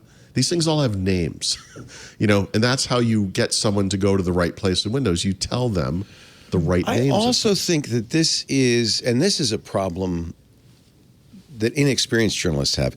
This is probably the first thing they do in an office. For sure, right? You don't want to annoy people in the office. Yeah. This is not, I assure you, the first thing home users care about. Most of them want sounds. Hey, Bob, what's the most annoying thing in Windows? Sounds? Okay.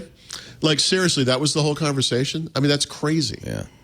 It's not the anti-privacy stuff. All I can say is, all I can say is it's lucky there's a guy around who's doing a podcast with tips and tricks about Windows 11. Sure. This is though. That one just. Listen. I'm drinking coffee. I'm reading the paper, and I'm like, what freaking nonsense is this? Yeah. Like, this is the level of discourse we're going to have. I'm going to fix all of your devices in one whack. And I'm going to give each of these things 2 sentences. We know this from going to events in the before times. 99% of the journalists who go to events use Macs, right? Yeah. Oh, even the Windows Brian journalists. X. Chen uses a Mac. I know he does. Even the Windows journalists, right? Like, when we're sitting there with our Surfi and our little HP laptops, we're like, we should have our own little section because there's so few of us. By the way, ironically, this whole article, no default settings on the Mac. They talk iOS, they talk Android, and they talk Windows. Leo? No, because the Mac is perfect. Oh, yeah. We know that. So everyone knows honestly, the discussion about settings you should change the moment you set up any device is a 5,000-word article. There's so much to say there. This is even on Apple, which is very good about privacy and all that stuff. There is important settings to do right away that will prevent apps from tracking you. That's just job one. Like, you got to do this right away. Right. And man, this what a superficial article. I was just blown away by how terrible it was. Probably the editor came to him and said, "Chen, I want 1,000 words on settings, and I want it by 5 a.m." Okay, but if I was going to write this article and I was going to include the Mac, one thing I would do is turn on a Mac and actually look at it and say, well, this is how you get there, Yeah. Try your text before you publish it. Yeah. I don't know. Right. Are there, can I get new sound schemes? Can I get back at my Tokyo Subway theme? Yeah, I don't know that there's a sort, like, for example, in Windows 11, if you go to settings, personalized themes, you can download themes from the Microsoft Store that actually probably do include. I think they do have some sounds. Yeah, sound schemes. Sound schemes are part of themes. Yeah. But as far as like just downloading sound schemes, you probably have to go to a third-party site and use a VBA macro. So why would you do that? No, I'm sure they're available on the web, but I don't. Yeah. I'm not familiar with them. I'm looking at an article where you can download them and then zip them and put them in a format then you put them in a folder, and then so I think you can by hand create your own sound. This is a leftover from Windows 95. This is literally. It is. Remember Windows 95 and 98 had those plus packs, and you'd have birds chirping or little gizmos whining. I think that's exactly. You have to create a RAR file of all things. A RAR, of course. Yeah. Of course you do. Yeah. That's crazy. Yeah. Also, I'm looking at my screenshot now, so I'm reminded there's also an option in there called Play Windows Startup Sound. That sound is actually a lot more pleasant in Windows 11 than it used to be. But you know, when you turn off sounds and reboot your computer and you hear that startup sound, you think, oh, I must have done something wrong. Actually, it's because it's a separate option. So. Well, I want to thank Brian X. Chen because I don't actually want this Windows machine to make any noises, because it's horrible on a podcast when you're listening and you hear an alert and you think it's your alert and you check your phone and say, well, no, that. And then you realize, oh, it's the idiot. Oh, it's like being in a room full of iPhone users and you hear a chime and every single one of them, you know, it could be any of us. Like we all have the same stupid sound. Marimba. Yeah. All right, I'm going to make this my quest for next week. I'm going to get the Tokyo subway on my Windows 11 machine sound scheme. All right. Your app pick of the week, sir. Actually, I think this is a Mac app originally. I know. This is definitely an Apple-oriented developer. So I have been on a quest. Wait, what's right? It works in Windows. No, it's a Windows app. It works in Windows. No, don't relax. It's a Windows app. Okay. Actually, listen, Mary Jo, I got to tell you, Markdown is something I could picture you using. She should be using I know, you Markdown. told me I should try this. You have told me this. Yeah. There's no point, So though, Markdown- unless ZDNet supports Markdown in your CMS. This is so this is the trick, right? The trick is you find a Markdown editor that generates clean enough code that you paste it into WordPress and it doesn't have any superfluous extra code. That's what you do with Notepad, right? That is what you do with Notepad. That's true. And by the way, because most people use Word, it's automatically configured to accept Word, copy and paste from Word just comes in very cleanly. There's no, if you look at the code, it doesn't say, font attributes and all this baloney. It's just the clean text with really clean attributes, for headings and paragraphs and so forth. My issue is, so I use Markdown for the book. I write the book in Markdown. Yeah, see, that makes sense because I'm sure that's a format supported by your publisher, right? It's explicitly, it's the preferred format. Yeah, my blog, I do Markdown. The problem is, 2 years ago-ish, somewhere in the past few years, I switched, because using two different tools doesn't always make sense. I was like, well, I'll switch to Markdown for writing articles for the web. And I use this legacy tool called Markdown Pad 2, which is available for Windows. I love it. I'm so used to the way it works, but this is like a real old tool. It's not supported. It's not updated anymore. It requires a very specific version of a Microsoft programming library, which is also out of date from 2010.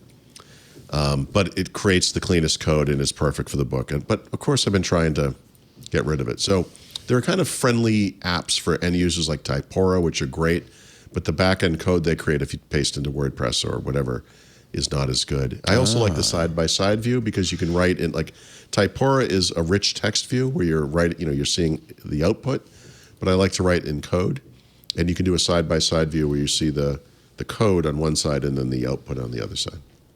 That's what I use Typora. It's funny that you should mention that. I like Typora, but I don't have this issue of exporting. It's very clean, but I do like the one you have chosen. That's a classic.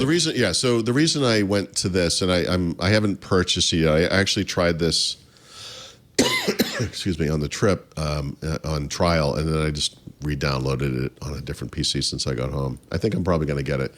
Is called IA Writer. So IA is, like you said, a kind of a Mac-oriented developer. In fact, this product might have appeared on the iPad first, for all I know. It's a Markdown editor.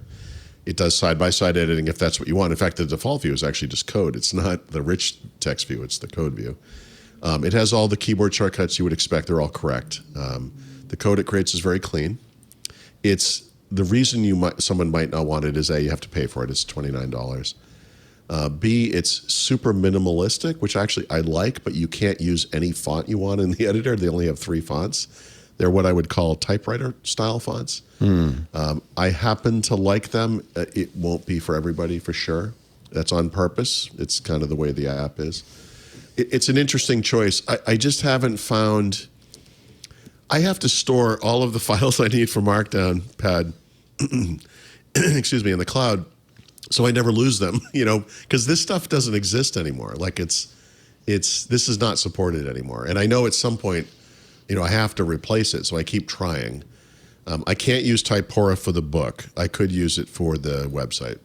What I want to do is find one tool I can use for everywhere. I am going to make a weird suggestion. Yep. And it comes from, I'm sorry, Linux and Emacs. That's all right. Yep. But there's Typora supports something called Pandoc, which is a Swiss Army knife of export formats.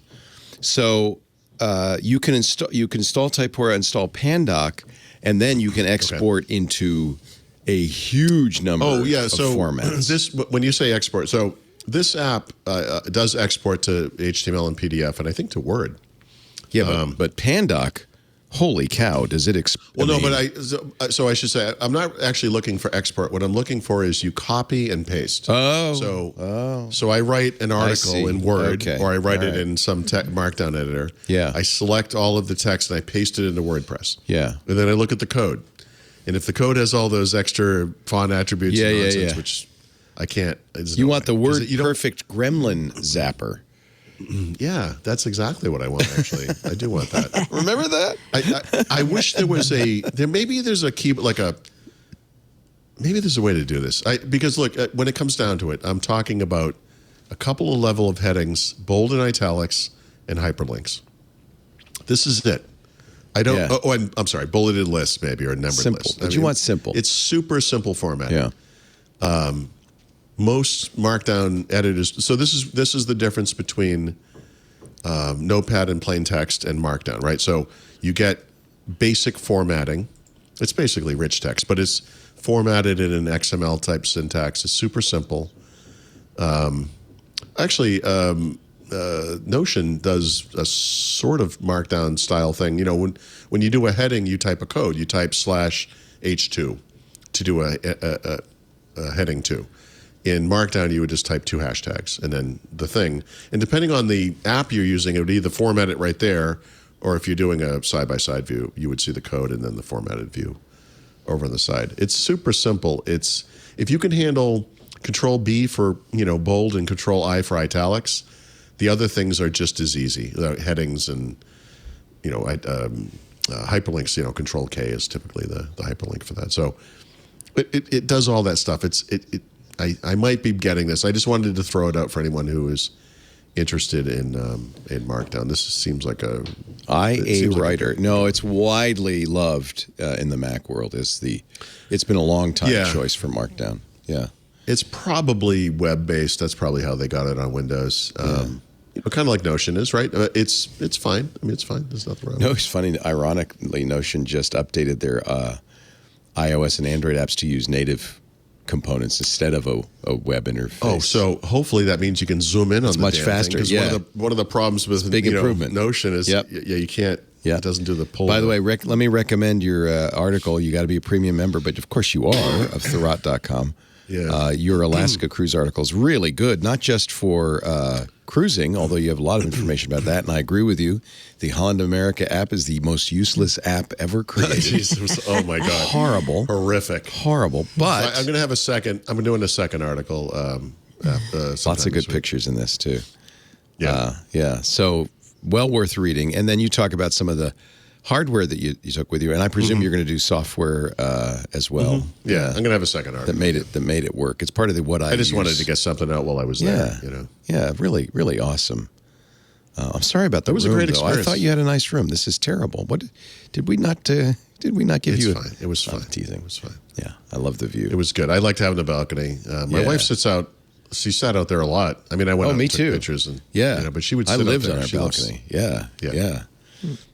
Breathing into the Alaskan air every Oh my God, this is the cleanest. Yeah, it smells so good. Oh, Yeah, it and really you could, did. as It you was get fantastic. you're sailing in the ocean, and as you get close to the island, you could smell pine.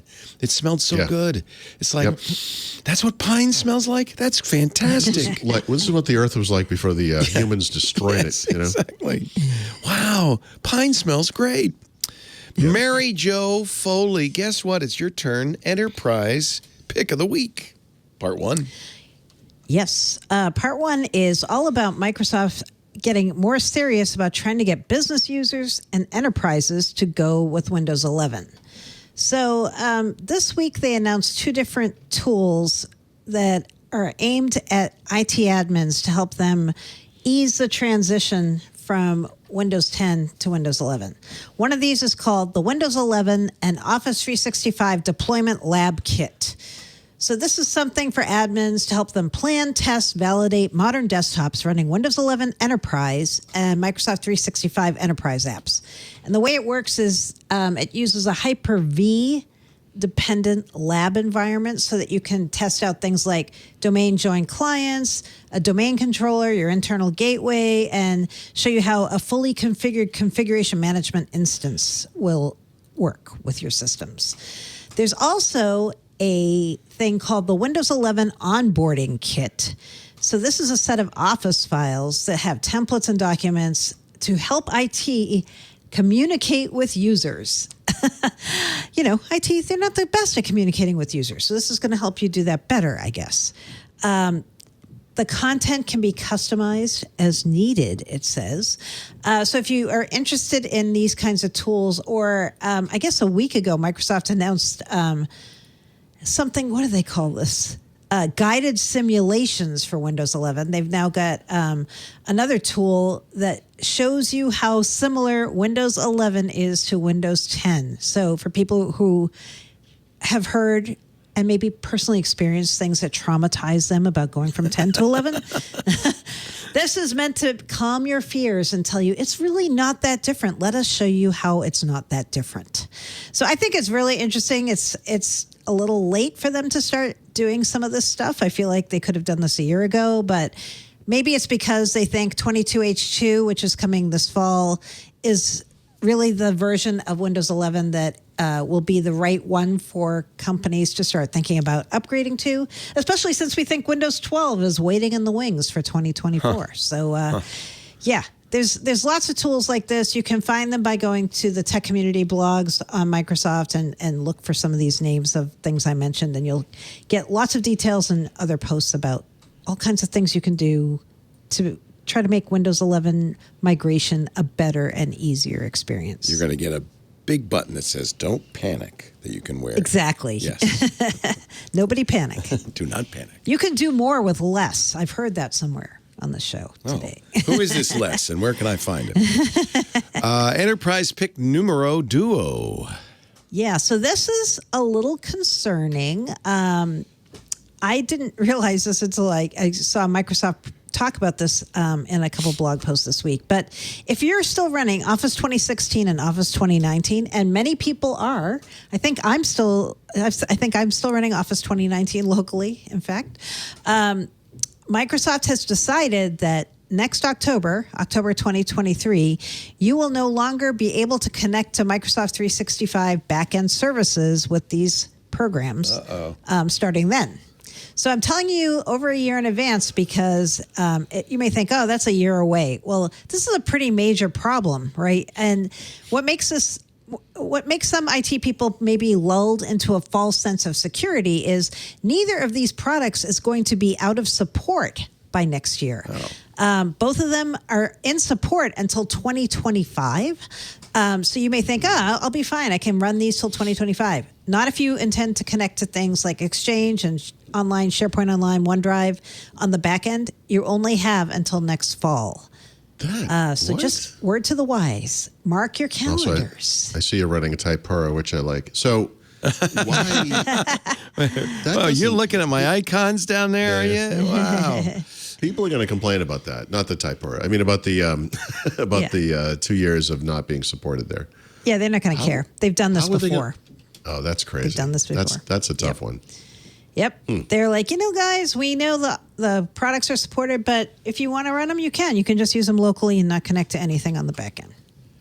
Enjoy. Okay, but, wow.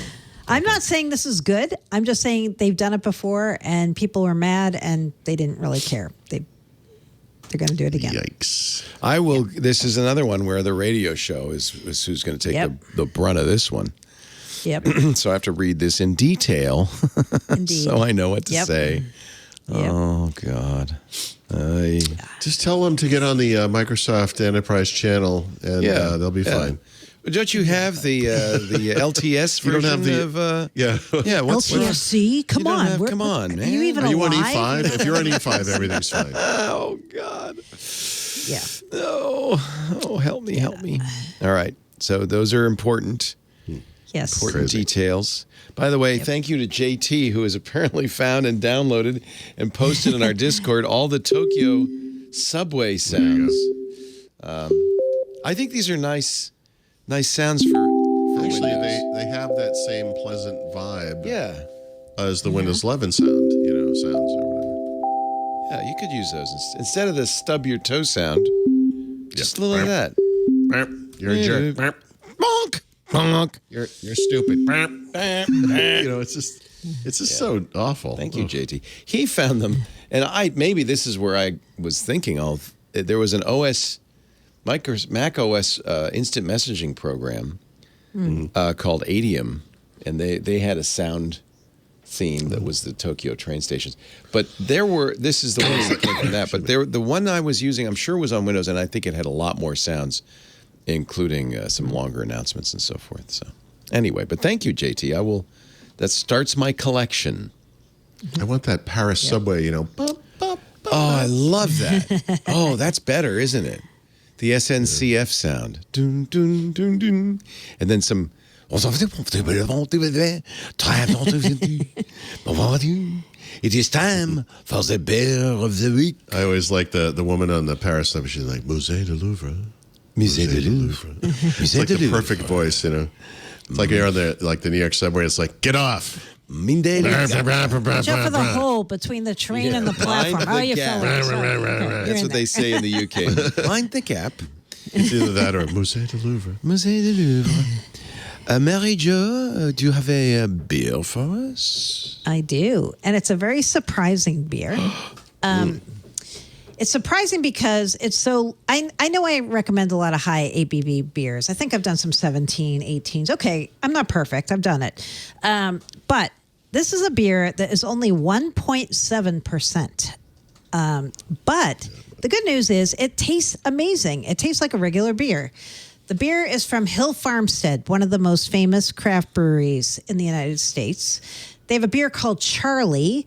Charlie is or was, I think Charlie is deceased now, but it was their brewery golden retriever, so they named a beer for him. And this beer, I had it. The bartender poured it for me and didn't tell me the ABV and just said, "What do you think of this?" And I was like, "Wow, that's a really great farmhouse ale. It's really lemony. It's super bright and a little bit of hops, not too much hops." And he said, "Yeah, it's 1.7%." Ooh. And I was like, "Wow, that's it?" I love like it. It actually tastes like a beer. That's more than sessionable. That's oh yeah, drink you it can all drink day. this all day and you'd be okay. But what's great is a lot of breweries now are making these lighter beers, and when you drink them, you're like, it's just not very tasty, or it tastes kind of watered down or weak. This one, if you didn't know it was 1.7, it tastes like a full-fledged 6, 7, 8% beer. It's got all the flavor, all the hops, delicious. So if you can find it. It's bottled, I think maybe even in cans on draft. Hill Farmstead Charlie is your beer. That's that beer has a jingle. There's a breakfast that's here today and they call it Charlie. Different fragrance that thinks you're... Thank you, Mary Jo Foley. You remember that? You probably don't. You'd have to be I pretty guess I old. do, yeah. I do. No, I yeah, There's remember a that. beer that's here to stay, and they call it Charlie. Mary Jo Here's Foley. a girl that it's here to say. What Yeah, was it? it's he a had for fragrance. those? It's Charlie perfume, and it was perfume. Bobby Short singing it. That's here today and they call it Charlie. This is like right out of the Different 70s. fragrance that thinks your way, yeah, they call it Charlie. Kinda young, kinda now, Charlie. Kinda free, kinda wow, Charlie. Kinda fragrance that's gonna stay. And that's going to guarantee that we get taken down by the Charlie Perfume conglomerate. Assuming they're still in business. Yeah, maybe we're in luck. And Content ID. You know, it's so funny because the ad is on YouTube. I'm playing it from YouTube. Should I play it in a podcast? YouTube will take it down. Right. I don't get it. I don't understand. The process is not good. It's not good. If you heard us talking about it, but you heard nothing, it's because the editors are protecting me from myself. I'm the one that says, leave it in. I don't care. Leave it in. Yep. And then we get taken down and everybody's mad at me. Thank you very much, Mary Jo Foley, all about Microsoft.com. That's her ZDNet blog. Thank you for doing such a great job last week. Yeah, you're welcome. It gives us permission to have another lost weekend sometime soon. Actually, I have jury duty next week. Boy. So It's I going may around this year, isn't I may it? not. I have Well, it. everybody. Tell them you're, under the weather. Well, I will test, and if I test positive on Sunday, I'll say, I can't do it. But I put it off. It was supposed to be during the cruise, so I've already put it off once. You know what? I believe in doing it because if the only people who serve on juries are the people who can't think of a way to get out of it, that's not good. No, it's not good. That's not good. So it's my civic duty. I'm looking forward to it. I'll get that $5 a day, and I'm excited about that. Yep. So it's unknown, right? I call Sunday, and if they need me, I'll be there. It's unknown. I think by Wednesday I should be here, but if I'm not, that's why. Even if you have to go in. If not. I've only served on one jury. It was great fun. I highly recommend it. I've never had to do it. You probably put on a wig. No, I got called recently for the first time in my life, and they canceled it. Yeah. I know. I'm sure what I've will been happen. called many times, but I've Yeah. never served. Yeah. Yep. Yeah. I was on a federal jury. That was a fascinating. Oh, wow. Yeah. Wow. Thank you, Mary Jo. Paul Thurrott, Thurrott.com. Become a premium member so you get all the good, juicy stuff. It's worth it. I pay for it's worth it. I'm telling you. But there's a lot of free content too. Thurrott, THURRO, doublegood.com. Paul's Field Guide to Windows 10 is available at leanpub.com. Soon, the Field Guide to Windows 11. The manuscript will be slightly stained by seawater and the tears of melting glaciers, but it will be very fresh. Smell the piney scent of the Field Guide to Windows 11. Leanpub.com. We do Windows Weekly on Wednesdays, 11 a.m. Pacific, 2 p.m. Eastern Time, 1800 UTC. You can watch us do it live.twit.tv. There's audio and video feeds, so I guess you could watch or listen live. If you're watching and listening, or listening live, chat live in our IRC chat, irc.twit.tv. You can use a browser to go there, but you can also, if you're an old school IRC user, use your IRC client. It's actually great. All the information that you need to log in is available at irc.twit.tv. Club members can use our Discord. Always fun in there. Lots of animated GIFs and fun and games. And we've got some great stuff coming up in the club, in our Discord. Coming soon, we're going to do a members Ask Me Anything or a members meet and greet. Let's put that together. I think that's going to be a lot of fun. Let me pull that up here. I have to push some buttons to get it going. Here we go. There it is. There's the subway things. Let's see. What is coming up? 3 events. Members Fireside Chat. That's tomorrow, 9 a.m. Early morning fire. August 18th, the rescheduled Alex Lindsay AMA. I know a lot of people will want that. And Stacy's Book Club this month. Coming up August 25th, Clara and the Sun. Really good novel. I'll be there, and it'll be a lot of fun. The club has not just discussions about all of our shows, but all kinds of geeky conversations, including travel. We have a cruise channel. We have ham radio, coding, comics, beer, wine, and cocktails, data science. It's a great community. Highly recommended. You also get, for your $7 a month, not only access to the Discord, you also get ad-free versions of all the shows, including the brand new Hands on Windows, Paul Thurrott hosts. That's just launching now, and that's thanks to club members who made that possible. Thank you, club members.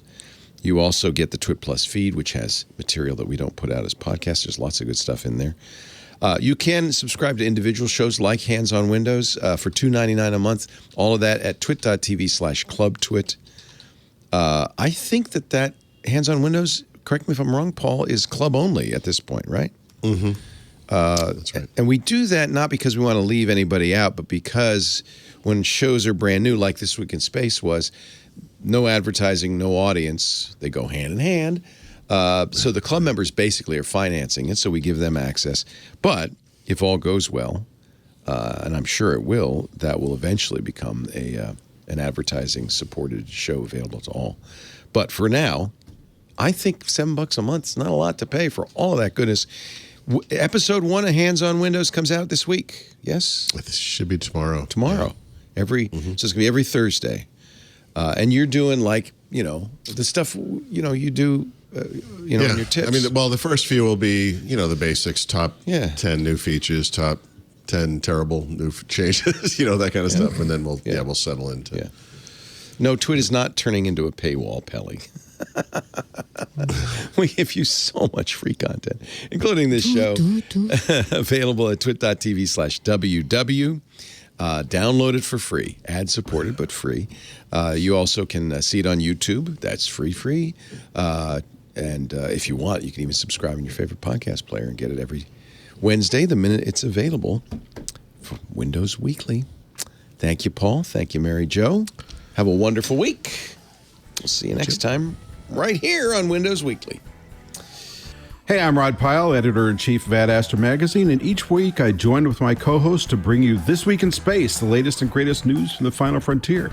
We talk to NASA chiefs, space scientists, engineers, educators, and artists, and sometimes we just shoot the breeze over what's hot and what's not in space, books, and TV. And we do it all for you, our fellow true believers. So whether you're an armchair adventurer or waiting for your turn to grab a slot in Elon's Mars rocket, join us on This Week in Space and be part of the greatest adventure of all time.